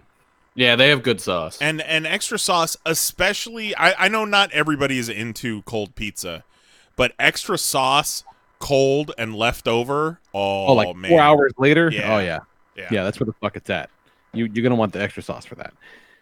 A little more specialty, Bill's Pub in Grays Lake, Illinois, has an Italian beef pizza. Ooh. Yep. It's thin crust. They got good pizza anyway. It's really good pizza. But then they got the Italian beef crumbled up on there. The little au jus drizzle. Ooh. Some giardiniera peppers. It's the fucking business. It is very, very good. I like an unusual pizza. Yeah, I'm a big fan of taking an existing dish and being like, oh, now it's a pizza. Now, and that takes me to my next pick is Spinelli's, which is a local joint we found here. They apparently exist in like Philadelphia, and there's 2 here for some reason. I don't know why. But You can get full pies or pizza by the slice. You buy a pizza by the slice. It comes up on 3 paper plates, fucking gigantic slices. Nice. Hold them shits up, delicious. And don't sleep on it too, because those 3 paper plates aren't going to be dry for long. No, not at all. But they got, you can pick what toppings you want to. But they got a bunch of weird fucking specialty ones too. Like they got a chicken and waffle pizza. Yep. Ooh. And they got a walk of shame pizza, which has like eggs and bacon and shit on it. It's like a breakfast pizza. It's fucking, they got crazy shit like that. I want one right now. Oh, it's so good. So the next time you guys come, we gotta go to Smelly's. It'd be fucking great. Next up is a bit of genius that we put together when we were in high school. You get yourself a Red Baron frozen pizza.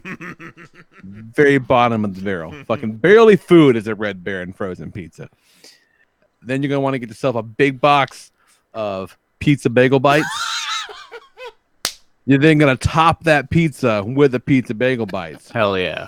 Then you get yourself a second Red Baron frozen pizza. You turn that bitch upside down, put it on top of the bagel bites, and then you bake it for a long ass time. Because it's gonna take a long time to get done.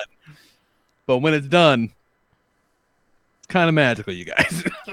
And was this a you and Goat joint, or? Of course. Okay, yeah, because I feel like I remember Goat talking about this before. Yeah, that shit was the real deal. It was amazing. How long is a long ass time? I don't recall. But it was a minute. It's definitely not like what the box says, because at that point it's like fucking 3 inches thick. Right. Yeah. You got to get that center nice and molten hot.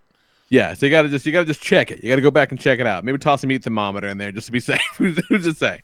So I take it you haven't done this in a while. Not since I was no, I was never a wee lad. So a young lad. Okay. Yeah. Now, see, I didn't realize you did the other pizza on top of it. I thought you were gonna go Red Baron pizza, bagel bites, and then pizza rolls on top of that. Ooh. Ooh. Or you do the Red Baron pizza, fuck the bagel bites, because that is a lot of bread. Yeah. So Red Baron, then just a layer of pizza rolls. Yeah. And a secondary Red Baron. But I mentioned my wife's going out of town this weekend. It's gonna be fucking magic. We're doing it. Think I know what you and Goat are eating while you play your game. Just saying. And then number one, generally speaking, I'm gonna say fuck Pizza Hut. Like Pizza Hut is like the worst of the chain pizzas for sure. Like fuck Book It. Oh, come on. I was never big into like organized programs, and even as a child, I'm like, this program is designed to keep me fat. So like, I was with you on fuck Pizza Hut because like modern day Pizza Hut isn't any good, but then you went fuck Book It, and I'm like, oh, come on, guy. And as a kid, I'm like, this shit's a scam. Well, no, yeah, it taught me as a kid that food was a reward. Right, exactly. Yeah, and I'm sure that didn't give me any eating disorders at all. Yeah. But Lee, what about the X-Men tapes? Right? Funny you should mention that. My folks loved Pizza Hut. That was the one. And my number one pizza is this window in 1993 and 94 where Pizza Hut came with X-Men comics with interlocking covers. Yup. And then VHS cassette tapes of the cartoon with exclusive covers. And they opened up with like interviews with like Stan Lee and Scott Lobdell, and I think maybe fucking Jeff Loeb was in there, a bunch of cast that read comics. You've never seen that before. You've never seen that before at the time. It was unprecedented. Now, I said before that there's not much better than free pizza, but pizza delivered with comics and X-Men tapes might top free pizza. That's a Friday night right there. The only thing that's missing is like a Sega Genesis game. Yeah, that was the fucking jam. Like that was. Man, we wore those goddamn tapes out because again, this is before you could just watch what the fuck you wanted to. So we went back to the well and those and it was like Night of the Sentinels was the first tape, like the 2-parter, and then it was just the next couple episodes. What was it? Enter Magneto and Deadly Genesis, I think, were the next 2 episodes. Okay, we nerd. just watched them a whole bunch of times. Fucking great. So yeah, Good fuck list. Pizza Hut, Good list. except for that one window of time. That's mine. What do I got? Hit us up. We got a Twitter one, Knize? Yeah, we got a couple on Twitter. What we got on Twitter? Let us start with Jerry Whitworth, who sent us 5 tweets. So doesn't really grasp the top 6 concept, but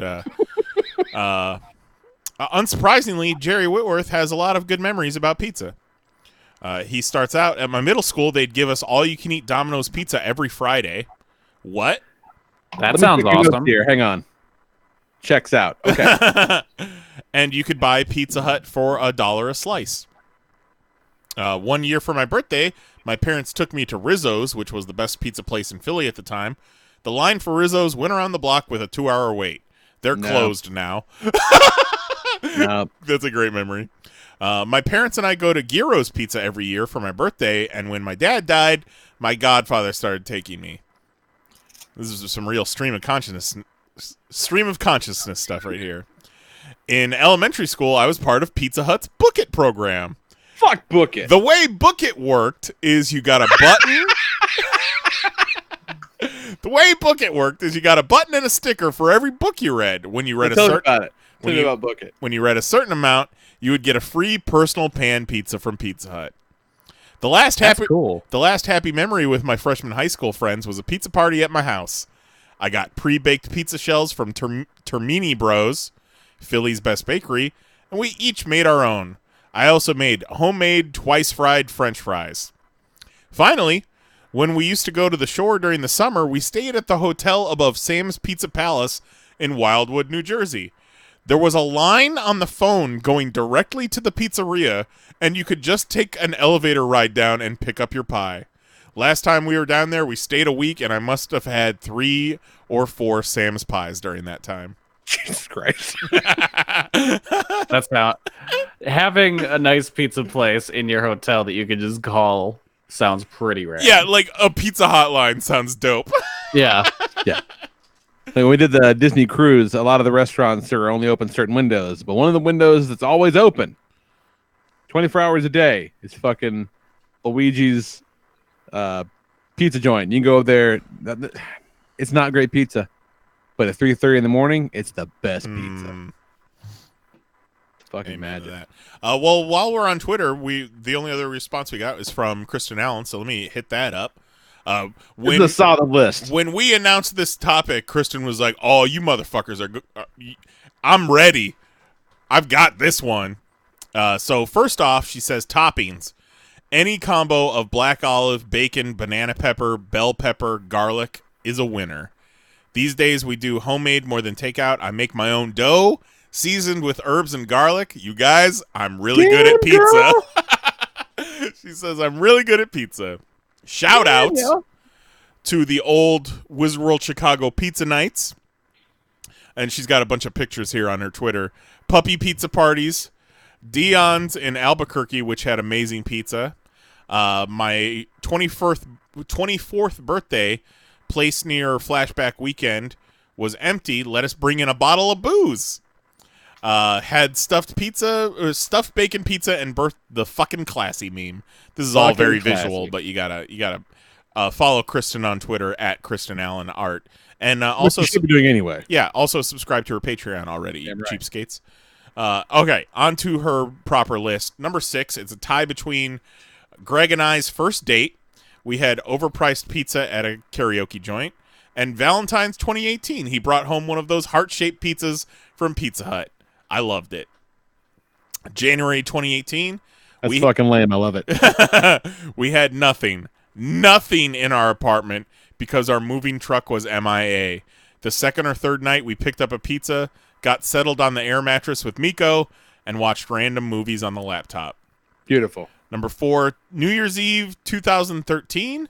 My mom and I, just the two of us, ordered a 24-inch hurricane pizza for the sheer ridiculousness of it.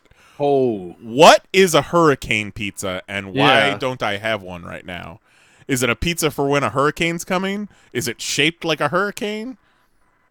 I want one. Number 3. After effect, a hurricane. Number 3, Pinup Pizza in Las Vegas. The slices were as big as my forearm. It was amazing, and she has a photographic evidence of that. Yeah, that might be my porn, that photo. Number 2, December 2012. First night home after my rib surgery. I was groggy and in pain. Using my arms was a chore. My mom made a basic Jack's pizza for me and cut it up into tiny squares with toothpicks so it'd be easier to eat. Beautiful. And she has a picture. Groggy, but still with it enough to take a picture of her little pizza hors d'oeuvres. She's not an animal. And then number 1, I love this story, Christmas calzones. Christmas 2017, days before her big move to Washington. Most everything was packed. We were stressed. So I decided to make a feel-good meal of calzones on Christmas Eve. It was great, and I did the same thing last year. Christmas calzones are now our family tradition. Man, I can get down on some Christmas calzones. Christmas calzones.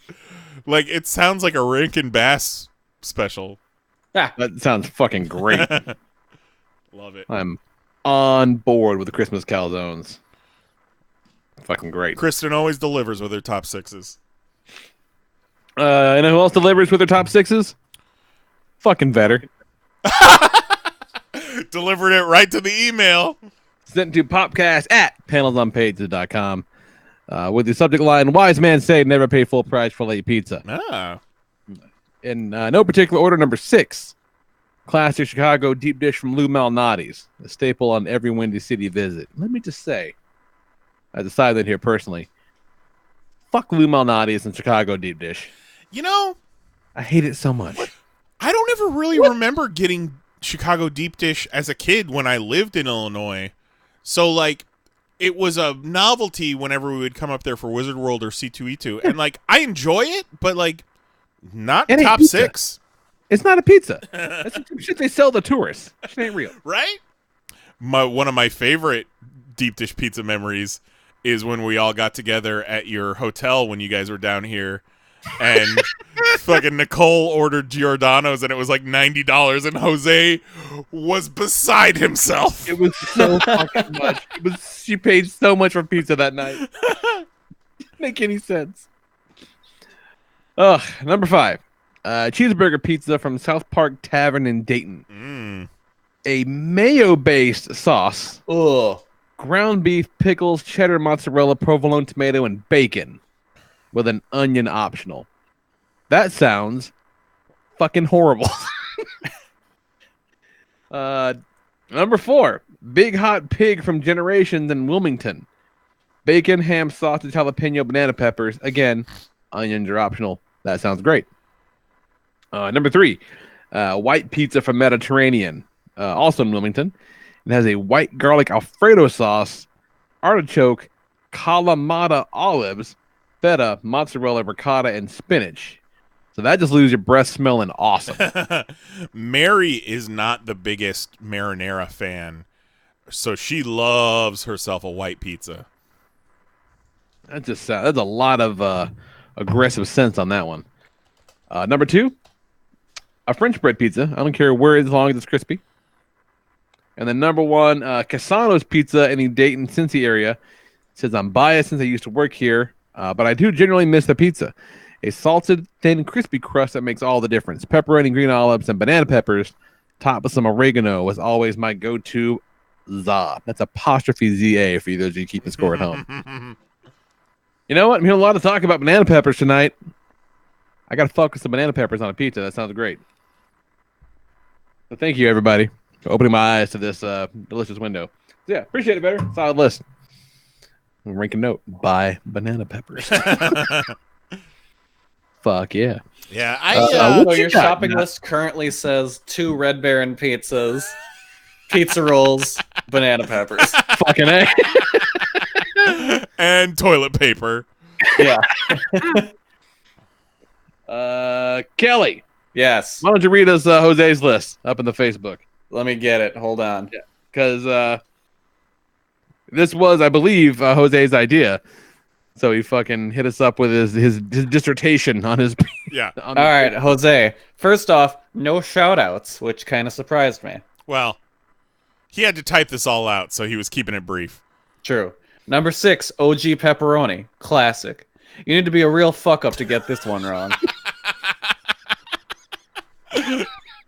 Number 5, Bagel Bites. Takes me back to middle school, playing Nintendo at a friend's house, and his mom brought these out. First time I ever seen them, and it changed my life. Dude, your mom made Bagel Bites. Number 4, Siri Cinnamon Pizza? I'm Cherry? thinking maybe cherry, yeah. Maybe. My mom used to work at a pizza place that had dessert pizza years before the big chains did. Egg tacos, motherfucker. Yeah, his mom worked at a pizza chain like around the time we were hanging out and discovering illicit drugs, and you know, we would be hanging out and playing Nintendo and getting stoned, and then Mom would come home with some fucking leftover pizzas, and boy, what a time to be alive. That sounds lovely. Yeah. Number 3, pulled pork barbecue with pineapple. So many flavor spots hit at the same time. Oh. How you like them apples? No. Lee, you just don't like the pineapple, huh? No. Have you tried it, or are you just opposed to it?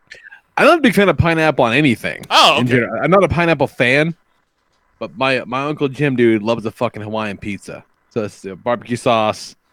Oh yeah. Ham and pineapple. Well, traditionally, I don't think Hawaiian pizza has barbecue sauce. That's more of a new thing. Of adding the barbecue. Hawaiian pizza is ham and pineapple. Yeah. Jimmy's Pizza, they do barbecue sauce. I know that much. Jimmy's Pizza up in the northern burbs of Chicago. I'm about it. I'm all about it. He was like, "Oh man, you gotta try this. The best shit." I know what it was. And he opened up this fucking box and got pineapple on it. And I'm like, you know what? I'm gonna try it out. So fucking gross. All right, number 2. Knize, am I pronouncing this right? Pune? Yes. Pune India pizza. Never thought the best pizza I would have eaten in lifetime would be from India. Late night pizza and drinking till the sun came up after shooting Pune Comic Con. Prawn pizza. Dig? Prawn pizza, like big ass shrimps? Yeah. Oh, all right. I wasn't there for that. Number 1. Whatever I ordered the night Black Ice Knize told a New York nutso to take walk. Knize knows what I'm talking about. Top 6 high five moment of my life. Oh yeah. That's the part of the story we didn't get to was Jose Jose does not deal out high fives willy nilly. And that was a moment. Fucking great. How about you, Kelly? What you got? All right.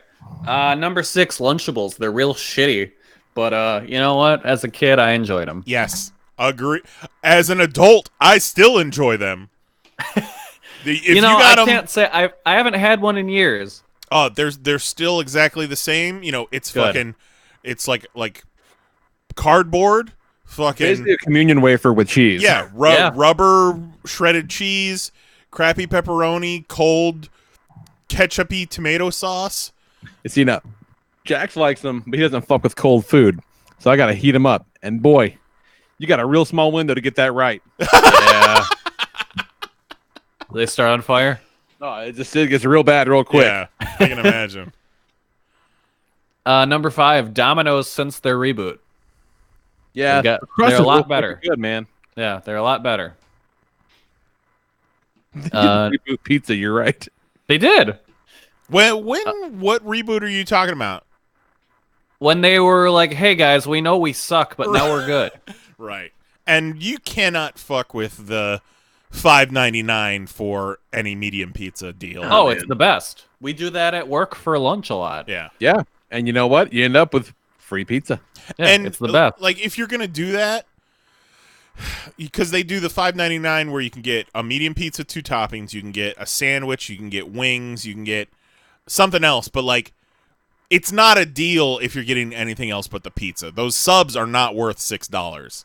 No, they're not. Yeah, that's a $5 at best sub. Yeah, that's how they get you. But you want to toss some buffalo kickers on there? I'm gonna be mad about it. Mm-hmm. Number 4. Fucking mango habanero from Domino's. I've heard that's good. Oh, it is. I think it was one of my top 6 sauces when we did sauces. Just pretty good. I think it was, yeah. Yeah. Number 4, the Pizza Hut buffet. Oh boy. Oh yeah, yeah. Yeah, no, the Pizza Hut buffet ruled. That was when Pizza Hut was still good. It was. It was an interesting evolution from the sit down, bring the pizza to your table Pizza Hut to the Pizza Hut buffet to they've shut down most of those sit down locations and it just became all delivery essentially. Yeah. Dig this. Our sit down Pizza Hut is now a takeout only spot delivery, and our Domino's is now a fucking sit down pizza joint. I have never seen a sit down Domino's. Me neither. It fucked me up. I'm like, was this for real? Weird. A Domino's pizza buffet would make a lot of sense. Wouldn't it? Oh, that'd be awesome. Yeah. I loved the dessert pizzas they had. Yeah, inventive. But I came for pizza. Yeah. And get that salad bar out of here. Oh yeah, no one wants I don't need macaroni salad, but I could be eating sausage pizza. Yeah, no one wants that.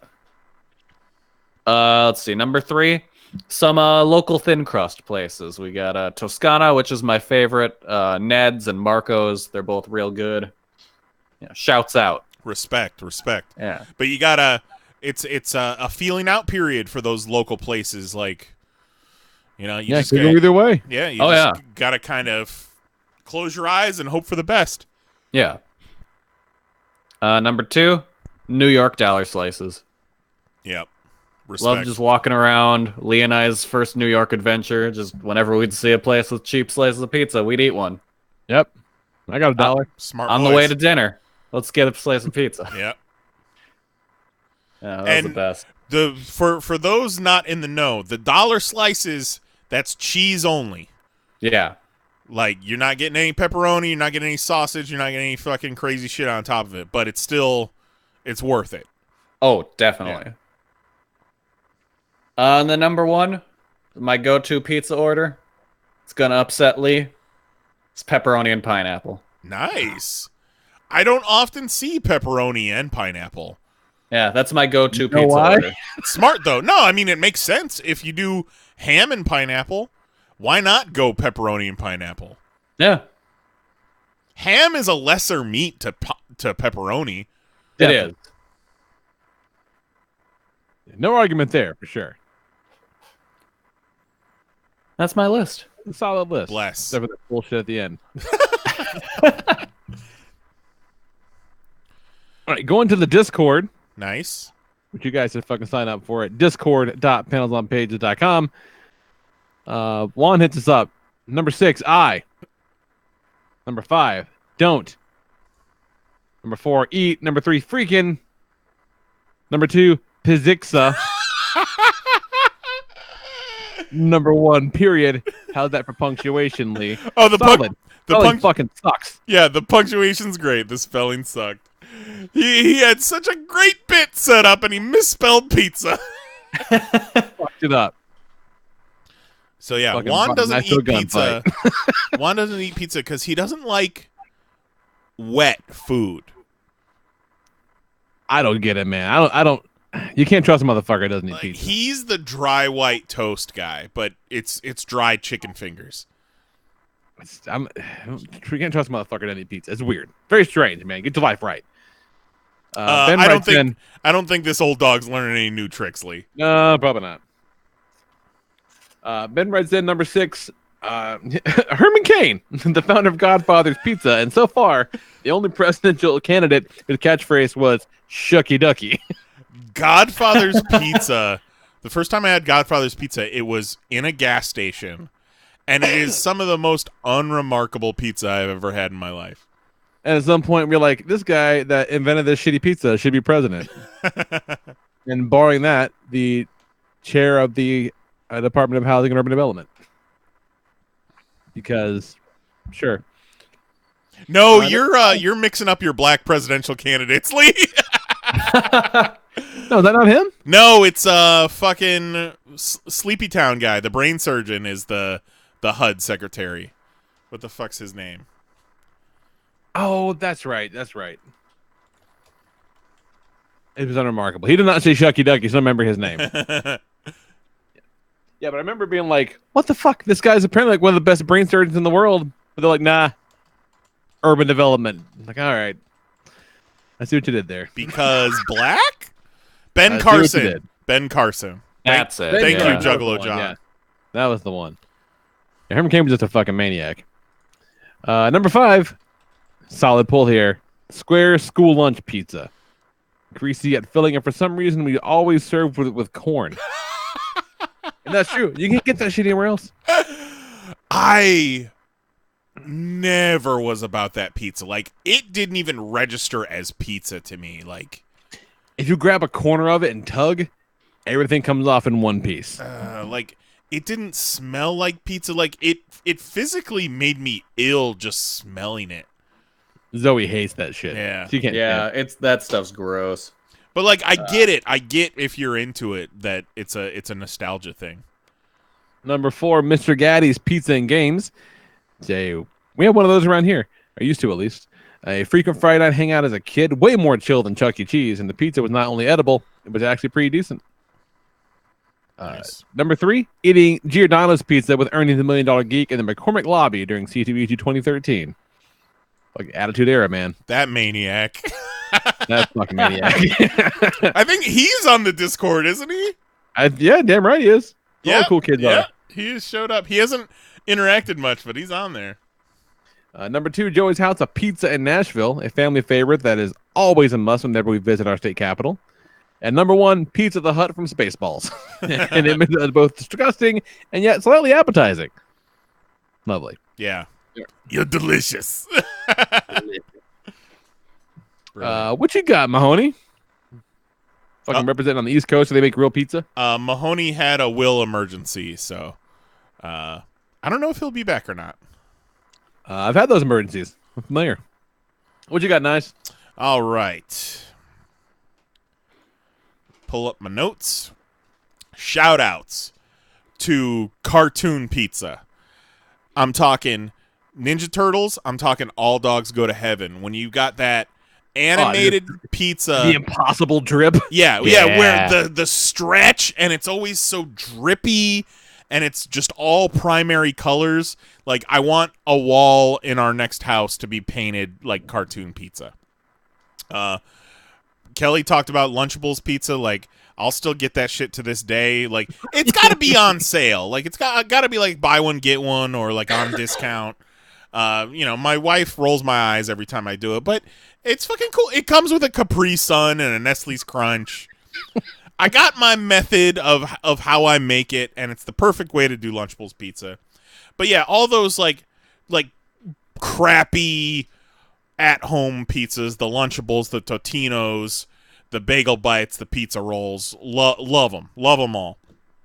And then one that I've been getting a lot recently is we've got this place called Jets here, and Jets is that like deep pan pizza which gets it's a Detroit style. It's that real crusty edge, and all of their delivery drivers are like straight from Central Casting stoner dipshits.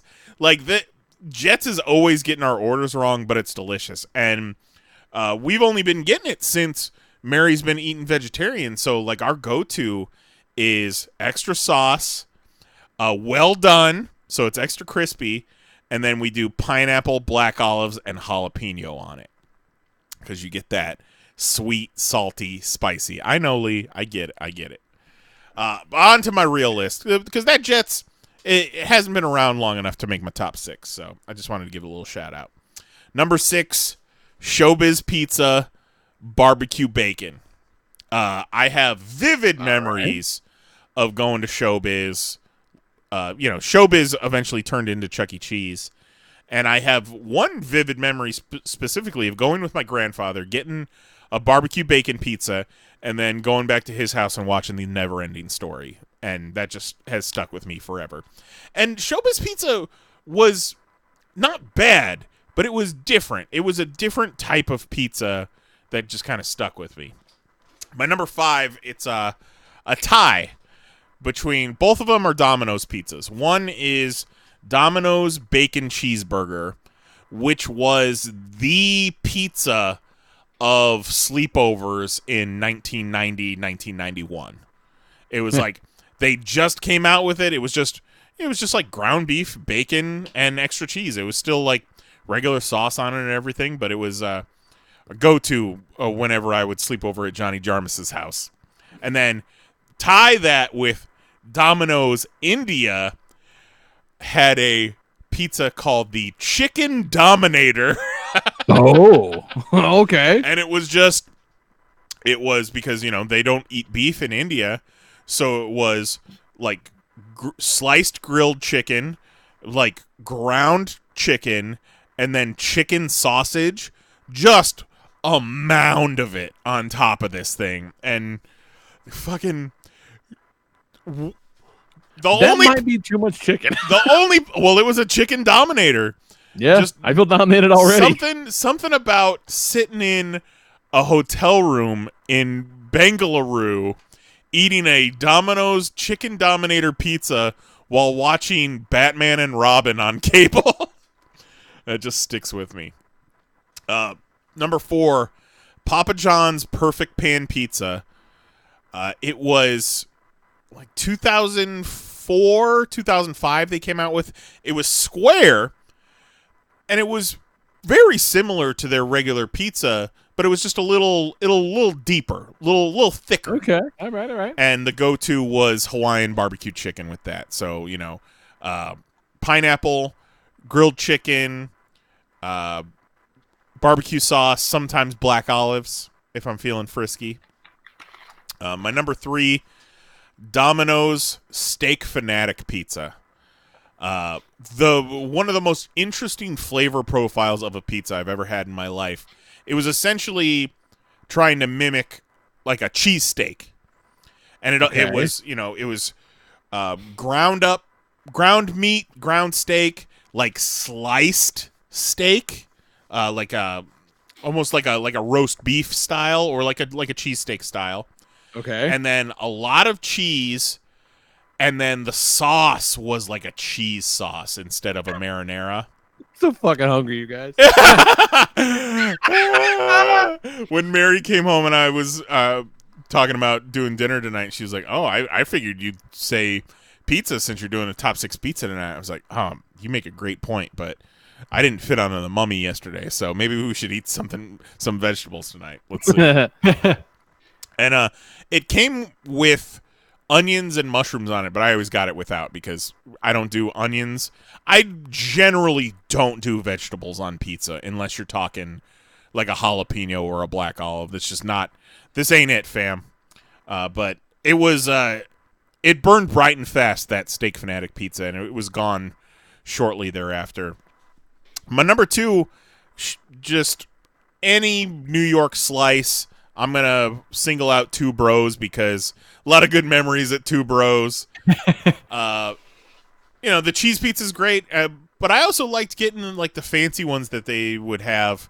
Those are a little bit more expensive. If you go cheese, you can get 2 pieces and a soda for $2 or $3. So that's a deal. Cheap, man. Like, went out the first night we rolled up there together. You're like, yeah, it's cool. We got dinner.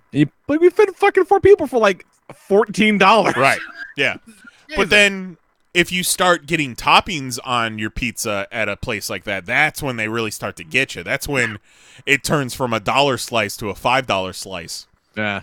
But like if I'm getting toppings on a New York slice, I like a pizza with some dollops of ricotta on it. Like that's real good. When they throw it under the broiler and it gets a little warm. And then my number 1, even though Lee says it's fucking bullshit, I gotta shout out to the Book It personal pan pizzas. Like Pizza Hut in the late 80s, early 90s, they had Book It going on where they rewarded fat kids for reading books with a personal pan pizza. Yeah, but also, I was a fat enough kid, though, that those things just piss me off. But see, like, even at that point in my life, a personal pan pizza was enough for you, but also it felt special because it was like, you guys don't get any of this. Like, this is all mine. Like, I'm a special boy. I get my personal pan. I read my book. Yeah. But also, like, Pizza Hut during that era had the Land Before Time hand puppets. They did I remember those. Yeah, they did like the Ninja Turtles movie promotion where they put the coupons in the VHS. They did the promotion for the Ninja Turtles Coming Out of Your Shell tour. Hell yeah, they did. And that era of dine-in Pizza Hut with the red plastic glasses and the Parmesan shaker and the red pepper shaker. And just the overhead stained glass lamps. Restaurant. Yeah, the stained glass lamps. It was just a bygone era. You've never had worse service. Love pizza. God bless. Beautiful. Beautiful. All right, back to the Discord. We got Juggalo John. Says number 6, going freezer style, DiGiorno 3-meat garlic crust. Makes the bold claim that DiGiorno is the best of the frozen food pizzas. This is my favorite one. This is the only round pizza on my list. From here out, they're all square pan pizzas. The best way to eat it. Number 5, Fox Inn Pizza, a localist chain to the city. Special place in my heart. I remember at college crashing every Wednesday at my friend Veronica's and us getting one of their 3-foot-long sheet pizzas. Whoa, man. Yeah. Nice. Now, Little Caesars fucked with that once. They called it the Bigfoot. The if I remember Bigfoot. correctly. Yeah. Shout out to Crazy Bread, too, while we're at it. Fuck yeah, Crazy Bread. Oh, speaking of, 4, OG Little Caesars, the big family order and the 3-foot pizza and the tearaway white paper bag. With crazy bread. that was the 3-foot pizza. Wasn't the Bigfoot? The Bigfoot was something at Pizza Hut. You sure? Yes, I only know this purely because the Bigfoot pizza was invented by future Nintendo of America president Reggie Fils-Aimé. He's right. Bigfoot was Pizza Hut. Well, damn. I do remember the tearaway bag, though, and thinking even as a kid that this is a really fucking inefficient way to transport a pizza. Yeah. But yeah, no, Reggie was the brainchild, or the Bigfoot pizza was the brainchild of Reggie. Oh, and that came in a big box. Yeah. Right? And it was nowhere near the 3 feet. Yeah. Okay, yeah, I remember now. And they said these next 3 are from the same local pizza chain, Pizza Joe's. My favorite place to get pizza from. Number 3, a white pizza with chicken and broccoli. 2, chicken bacon ranch. I can fuck with that. Number 1, simple pepperoni pizza. This is my favorite of all time. Yeah, it is like default pizza. Yeah. It's, again, cartoon pizza. It's pepperoni. Yeah. 2 things. I gotta shout out my wife for introducing me to dipping your pizza into ranch. Yeah. So that's pretty dope. Second thing, broccoli on pizza is a crime. You get the fuck out of here with that. You get the fuck out of here with that. Like that's worse than pineapple. How about this? Just eat broccoli. Yeah. Just eat the fucking broccoli. Like, you're gonna ruin a pizza with broccoli. Just eat the broccoli. And also on this slice, I put a couple of cotton balls because fuck it. Respect, though, Juggalo John. Respect. Everybody's got their own taste. It is. It's all good. Yeah. I got to answer 0 here. And then we got one more in the Discord. You want to take it, Knize? Sure. A 0 sent a list, a joint list for him and Kat. Number 6. You know, by the way, it's love when you can share a joint pizza list. That's one way of looking at it. The other way of looking at it, it's like when you share a Facebook account. No, I think it's beautiful. But because of all the fucking pizza combinations in the world, you guys managed to fucking land on an agreement. I can't land on an agreement for a single pie. It's never happened. Wow. I think as a couple, you need to find that middle ground because, I mean, who else are you going to eat pizza with? No, Nicole like hers with just green pepper and onion. That's it. Oh. And I need meats and shit on mine. And she's like, you can't get half because, like, what if some of your meats gets on mine? I go, well, then you'll fucking pick it off. No, I agree with that logic because I don't want your green peppers touching my meats. Yeah, I don't you put onion on a pizza, and if you want onions on a pizza, that's fine. But if you don't, the whole fucking pizza still tastes like onions. Right. Like onion juice gets in the cheese. Right. It still tastes like onions. I was thinking recently, like, people like eating onions. Yeah, fuck onions. Like, onions have great flavor, but the texture. I used to watch my grandma. This is my mom's mom. She would pick up a raw ass onion and bite into that shit like it was an apple. Oh my god. He was a goddamn savage. All right, so number 6. Animal. BBBQ chicken pizza from Testo Papesto.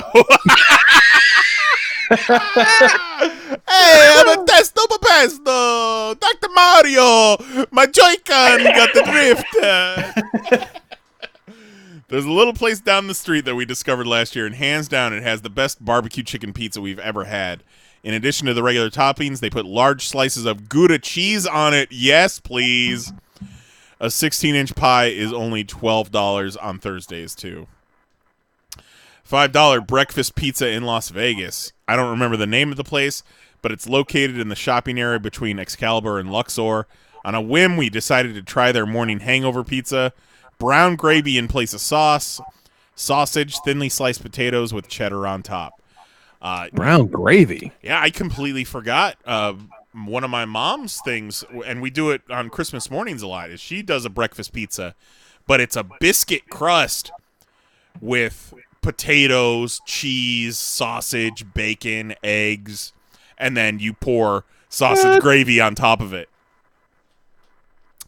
It is good stuff. Number 4, rice pizza. All right, Zero never gets to do a top 6 again. I think you can get the fuck out of here with this nonsense. We tried making a Japanese-influenced pizza a little while back, and it was delicious. Rice packed tight as the crust, a light spread of wasabi mayo for the sauce, then shrimp, broccoli, and artificial crab for the toppings. Mozzarella on top, and it was amazing. That's just sushi. Everything you just said. That's sushi. That you're making sushi. Yeah. Okay. Number 3, convention pizza. It almost doesn't matter where the pizza comes from. Ordering pizza in the middle of a convention is always good. Not only is it cheaper than hotel food, it becomes a small social event as you share a few slices with friends. I agree with that. And sometimes even people that aren't your friends. Sometimes Yeah. pizza shows up and people are like, hey, where's my slice? And you're like, oh, where's your money, homie? I don't know what the fuck you're talking about, Yeah. Number 2 and number 1. Arcades. So important they took up 2 spots. Whether it was Chuck E. Cheese as a little child, Pizza Hut as a kid, or Round Table as a teen, pizza used to be synonymous with arcades. When I was younger, it was the beat-em-ups, especially Ninja Turtles. Then it was Mortal Kombat, back when there was no internet and people would ooh and ah when you pulled off a fatality. Then as a young teenager, I spent hours each week at Round Table playing Children of the Atom with a dozen people lining their quarters up to go next. Dope. Dishonorable mention, Little Caesars for getting rid of their amazingly bad-for-you pretzel pizzas. R.I.P. And Kat corrected him and told him it was country gravy on the breakfast that's pizza. way better. Yeah, that makes sense. I assumed I'd fuck it either way, but yeah, that's way better. I just assumed he meant it was a country gravy, but it was just a little browner than usual. That sounds awesome. Fuck, that sounds good. I'm so fucking hungry, you guys. And then Eric Magnus hit us up in Facebook Messenger as well. Goddamn right he did. Top 6 pizzas. I only eat the works pizzas or pizzas with a lot of toppings without cheese. I hate cheese. So I have a few pizza stories in my top 6. I'll promise I'll do better about typing so much in future messages. Pizza without cheese? Yeah, like I don't even know how that works because the cheese holds it all together. Yeah, it'll just fall apart without the cheese. Yeah. Number 6, 16-year-old me. This is all you got. 16-year-old me eating pizza for the first time. I never ate pizza before because I hate cheese. He hates cheese. I tried it at 16 and it wasn't bad. I didn't eat pizza again until I was 26, living in Washington State, because I had no idea that you could order it without cheese.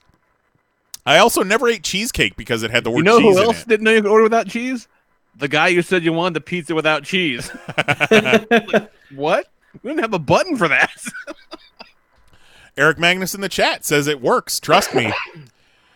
Number 5, Papa John's the works without cheese. I live in Macon, Georgia, so that is the only pizza I eat. Pickings are slim. And you know what? Since they ditched Papa John from the commercials and brought Shaq in, Papa John's is back, you guys. We got Papa John's last week, It's cool week now. before. It's cool now. And it might have been the best Papa John's I've ever eaten in my life. Number 4, Papa Murphy's.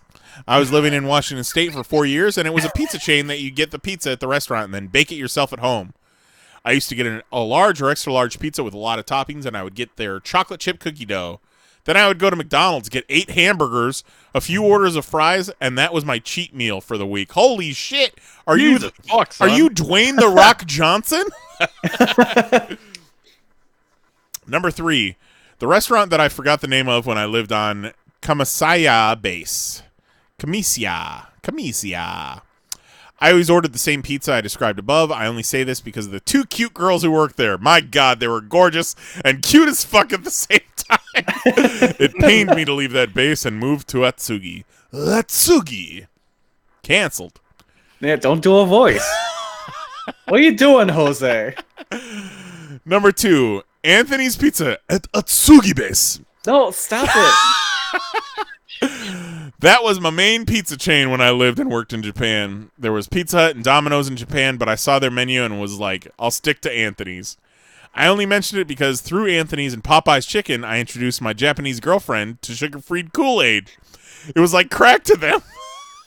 You give motherfuckers eating cheeseless pizza and sugar-free Kool-Aid with some sort of an animal? You give them those 3 things, some Disney movies and episodes of 24, and they lose their minds?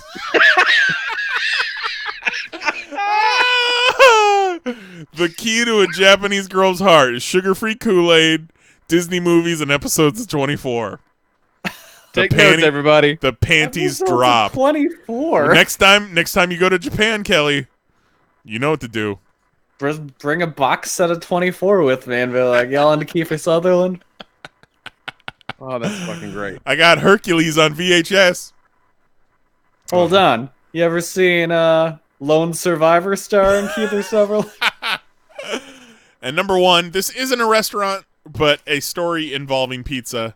My now ex-wife kept texting me to call her because she had to tell me something important, and I said, just text me. She said it would be best if I called her, so I called her, and she told me she was pregnant. I just said, okay. She asked if I was upset. I said, no, not at all. She was shocked. I took it so well. We hung up. I immediately fist-pumped, yes, and told one of my chiefs that I was cool with. He started laughing. I went and told my work center. I screamed out, guess what, everybody? My wife's having a baby. And they said, hasn't your wife been back in the States for 2 years? I said, yeah, isn't it great? They said, I'm the only person that could get happy that his wife is pregnant by another man. I said, you damn right. I'm free. Anthony's Pizza and Krispy Kremes for everybody. Oh, by the way, Pizza Hut and Little Caesars is trash. Holy shit. Eric Magnus is a real interesting dude, you guys. Yeah. Got a lot of good stories. A lot of stories. Holy See, shit. I thought the story was going to go, hasn't your wife been back in the States for 2 years? And he's like doing the math in his head.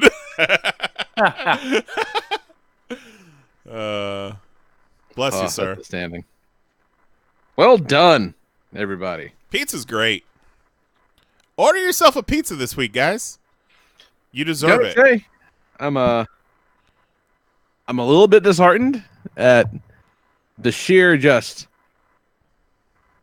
prevalence of pineapple. These motherfuckers. Just so You're the wrong one. I don't know what to tell you, man. I mean, I'm willing to live and let live here, but I gotta. It's a real. I think you're the wrong one. Your anger is displaced because really, mad, I'm just disappointed. Really, broccoli on pizza is the villain here. That's the worst part. That's just one fucking psycho saying that. Like everybody's like, I like pineapple on my pizza. Making me feel like I am the wrong one because I'm the only one with the problem with it. No, I get it. I get it. Maybe the asshole has been me the whole time. I get if you don't like pineapple on pizza, but don't discourage me from eating pineapple on pizza. No, you gotta do you, boo. It's okay. But that doesn't mean I gotta like it. It's all right. Some of that hot fruit. No, not fruit. Not fucking broccoli. All right. For next week, we're going to be out. Yes, the boys are going to be out of town, but we're going to try to put something together for on this over the weekend. Hopefully on Sunday.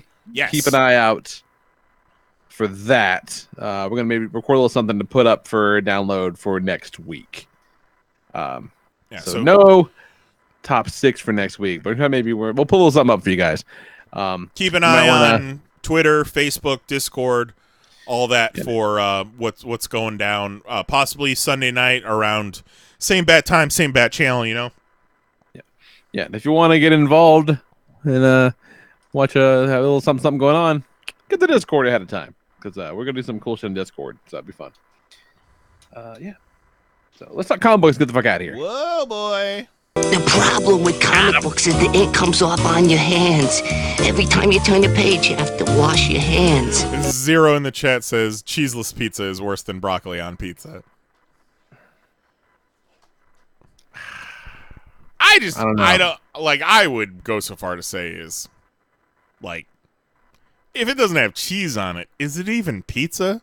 That's something else altogether. Yeah. Like I would say vegan cheese on pizza is better than no cheese. That's a close call. Real narrow margin on that one. Right?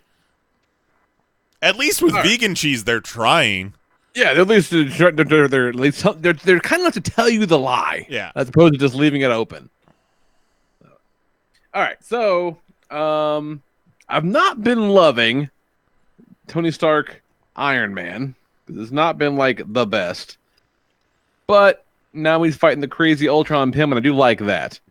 I do enjoy the weird hybrid of Hank Pym and Ultron, and then he's trying to hybridize a bunch of cats. That's kind of fun. And I do like the black elements of the armor.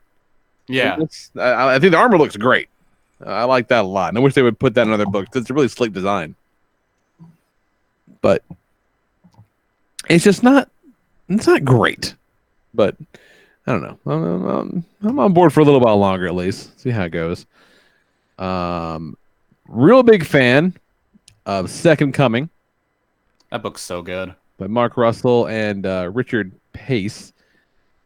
DC are fucking cowards for not publishing this because like it's not offensive at all. Like it's actually kind of sweet. You know, I like it a lot. Like this is one of the more likable Jesuses I've seen in fiction lately. Like he's great.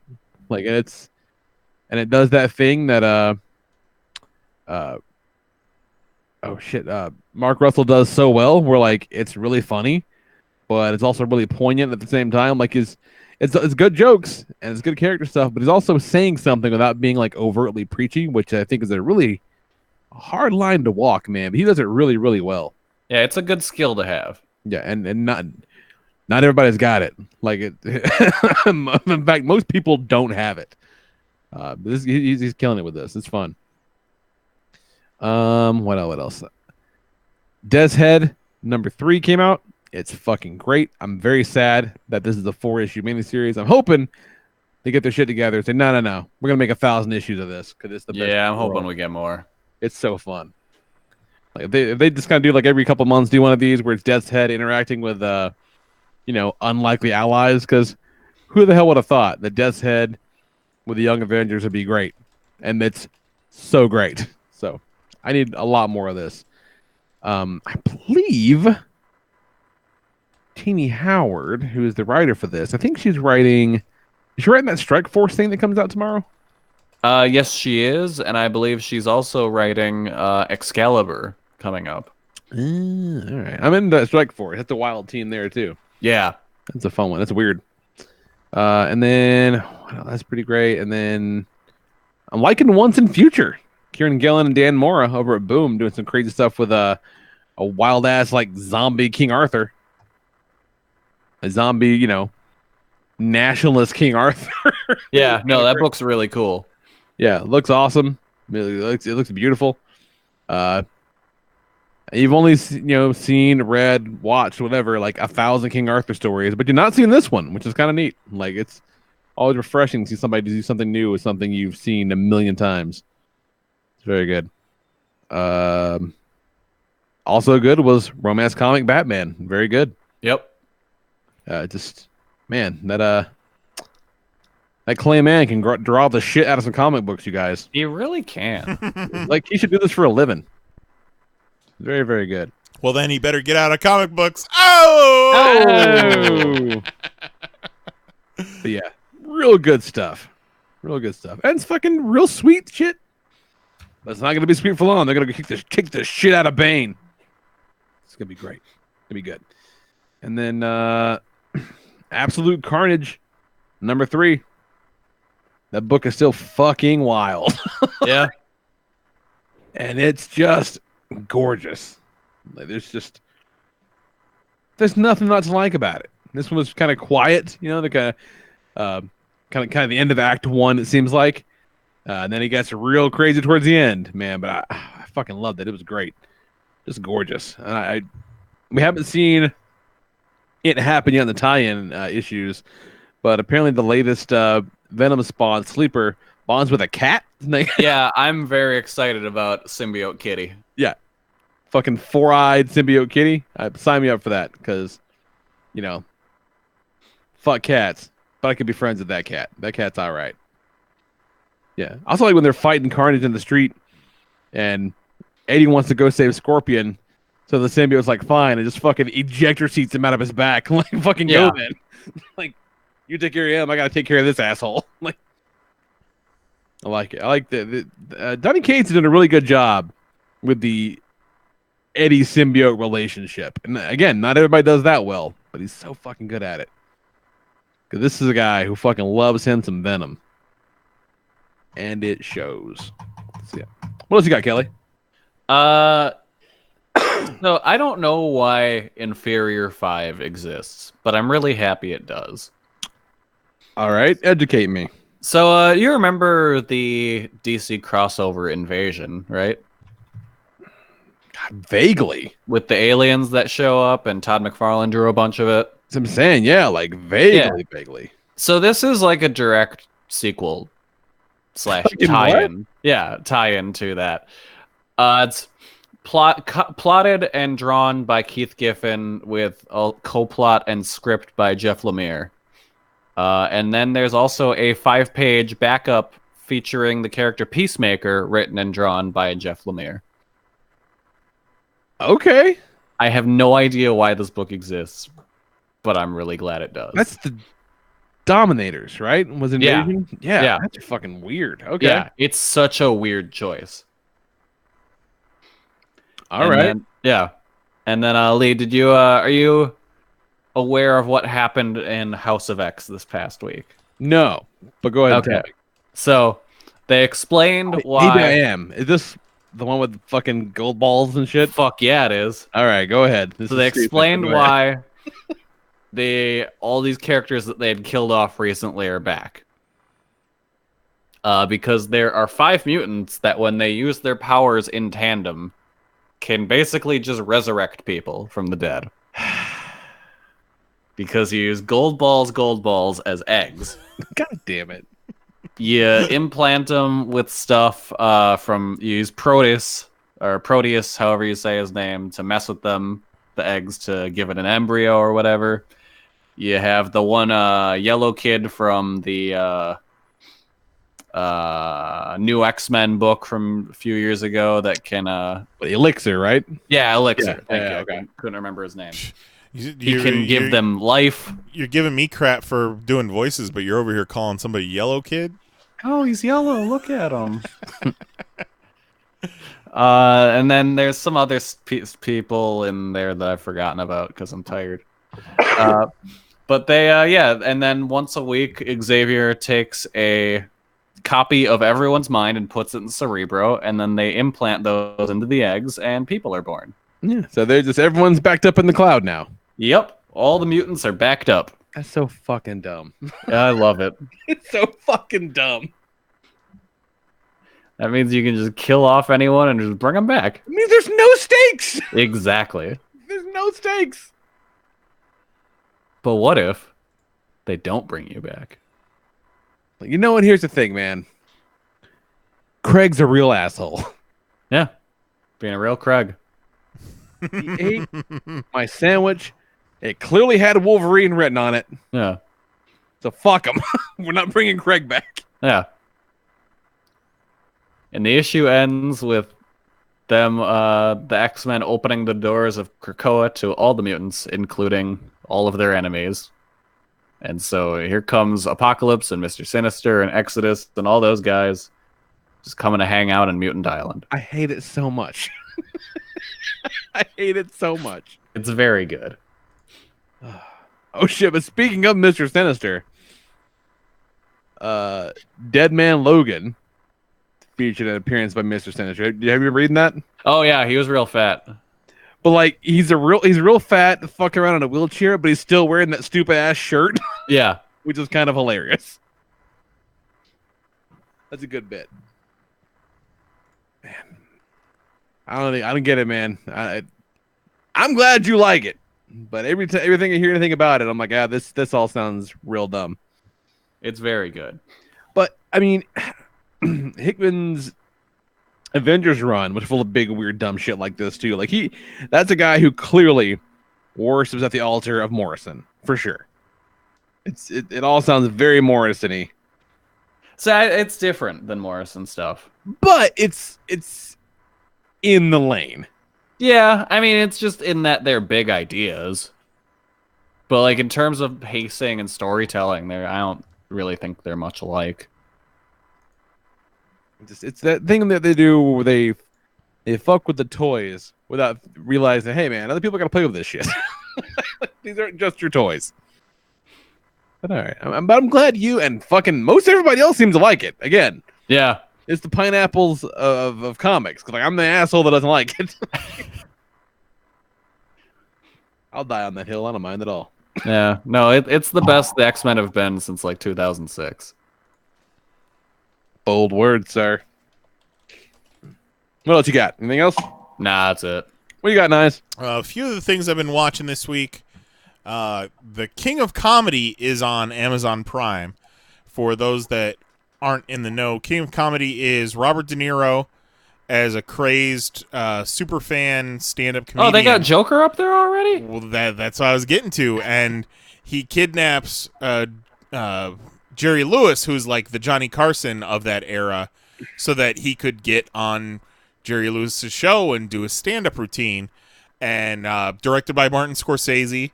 And it's rumored that Joker is essentially a remake of King of Comedy, which is funny because Robert De Niro plays a talk show host in Joker. So if fucking what? Yeah. Did you not know that? No. So I had never seen it before, and obviously Scorsese's the shit, and fucking Robert De Niro. So I found it on Prime. I figured I'd watch it, especially in preparation for Joker. Highly recommend. I was looking for something spoopy to watch and maybe a new show to watch, and realized that we only ever watched the first episode of Ash vs. the Evil Dead, and that is on Netflix. So we turned that on. We've been watching some of that. That's so fun. Did you watch the whole series? Oh yeah, yeah. So is it? I don't not like it. It's just not the best thing I've ever watched. So is it worth sticking with? Really, like if you, again, yeah, it's not the best, but it's really fun. And if you really like that character in that world, you should watch it. But like if you don't have like an attachment to Ash, it's probably not worth it. I would say the quality is pretty much even throughout the whole series. All right. So if you're not like into it now, I probably wouldn't push through. I'm half in, half out. I think I'll stick through to the end of the first season. I think we're nearing the end, and I'll see where I feel after that. Yeah. Some of the special effects... You aren't going to change your mind. Like, I enjoyed Yeah. it, but... Some of the special effects are real bad, but then some of them are pretty cool.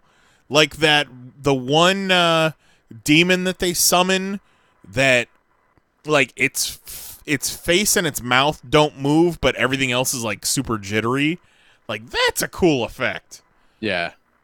I don't know. The shittiness of it is kind of charming. I think sometimes too. I don't know.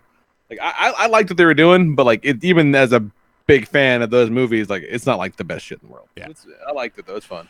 And then shout out to the Beef showing up on Hot Ones. Shia LaBeouf was on this most recent episode of Hot Ones on YouTube, and man, like he seems like he's in a great place now. He's looking fucking jacked. He also looked stoned as hell in the entire episode. But man, remember? Probably helps. Remember when we hung out with Shia LaBeouf? Yeah, that's some wild shit. Remember when Shia LaBeouf just showed up at C2E2? No reason whatsoever. No reason whatsoever. Nope. This happened. Just randomly showed up. Not like we had anything to do with it or nothing. Nope. But what's cool is like when Shia LaBeouf showed up at C2E2, like they fucking peaked. Yeah, pretty like, much. Tell me a bigger story coming out of C2E2 other than Shia LaBeouf showing up there. Some rad dudes did Double Dare.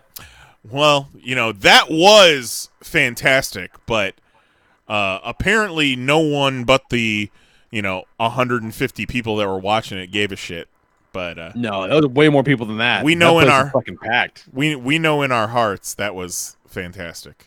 Nah, that shit was packed to the fucking gills.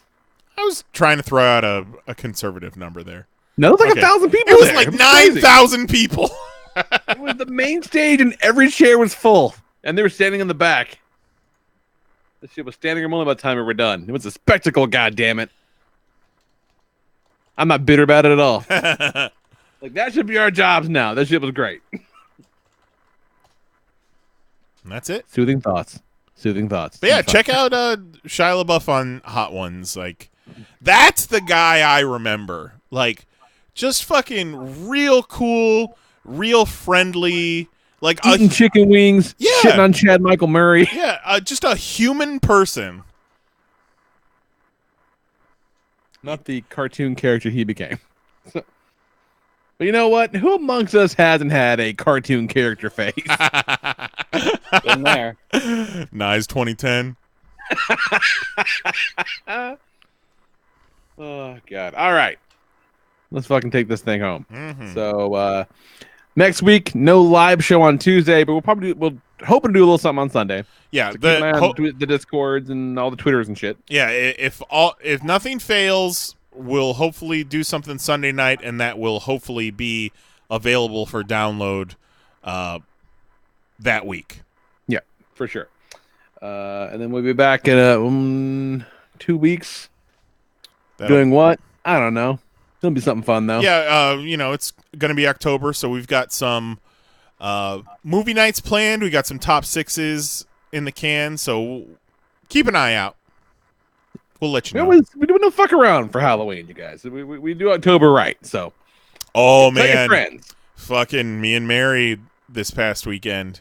I don't know what brought it up, but just apropos of nothing, we're talking about, because we're hoping to get a house come early next year. Yeah, boy. And Mary's talking, we need to fucking bring Poptoberfest back. Yeah, boy. Support it. That would be cool. Yeah. So, yeah. Hit us up on Facebook, on the Twitters, on the Discord, email us, all that stuff. We are not hard to reach. Let us know what's going on. Smash that like button, fam. Yeah. Subscribe, all that Smash shit. it. Like, share, subscribe. All that stuff. 6 of you watching right now, if I don't see 6 thumbs up on this video. Ding the bell so you get notifications whenever we make a new video. Yeah, also, actually, I don't give a fuck about the ding the bell thing, but subscribe, goddammit. Yeah, like, share, subscribe. Ding Kelly, the you bell. okay? I'm tired. Like, Kelly just turned the corner about 10 minutes ago. I'm sleepy. Let this man get to bed then. My poor sweet boy. Poor sweet boy. A lot of things have come out of my face. I fuck kids. What? Like a No, not that. Damn it. I don't sound like that anymore. It's true. You cannot claim that that's Kelly. Yeah. Different person from a different era. A bygone era. That was Jose. Jesus Christ. ESPN, the global leader in sports. Beautiful. All right. So, yeah, email us, popcast@PanelsOnPages.com. Leave a voicemail, 616-951-1Bob. Hit us up on Twitter, @PanelsOnPages, and Discord.PanelsOnPages.com. For Jason Knize, Kelly Harris, and Mahoney, wherever he may be. Holy shit, Mahoney's gone. Lee Rodriguez. And we'll talk to you guys in a couple weeks. Night. Love you. Bye-bye.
Demonetize this, you fucking Google ass bitch.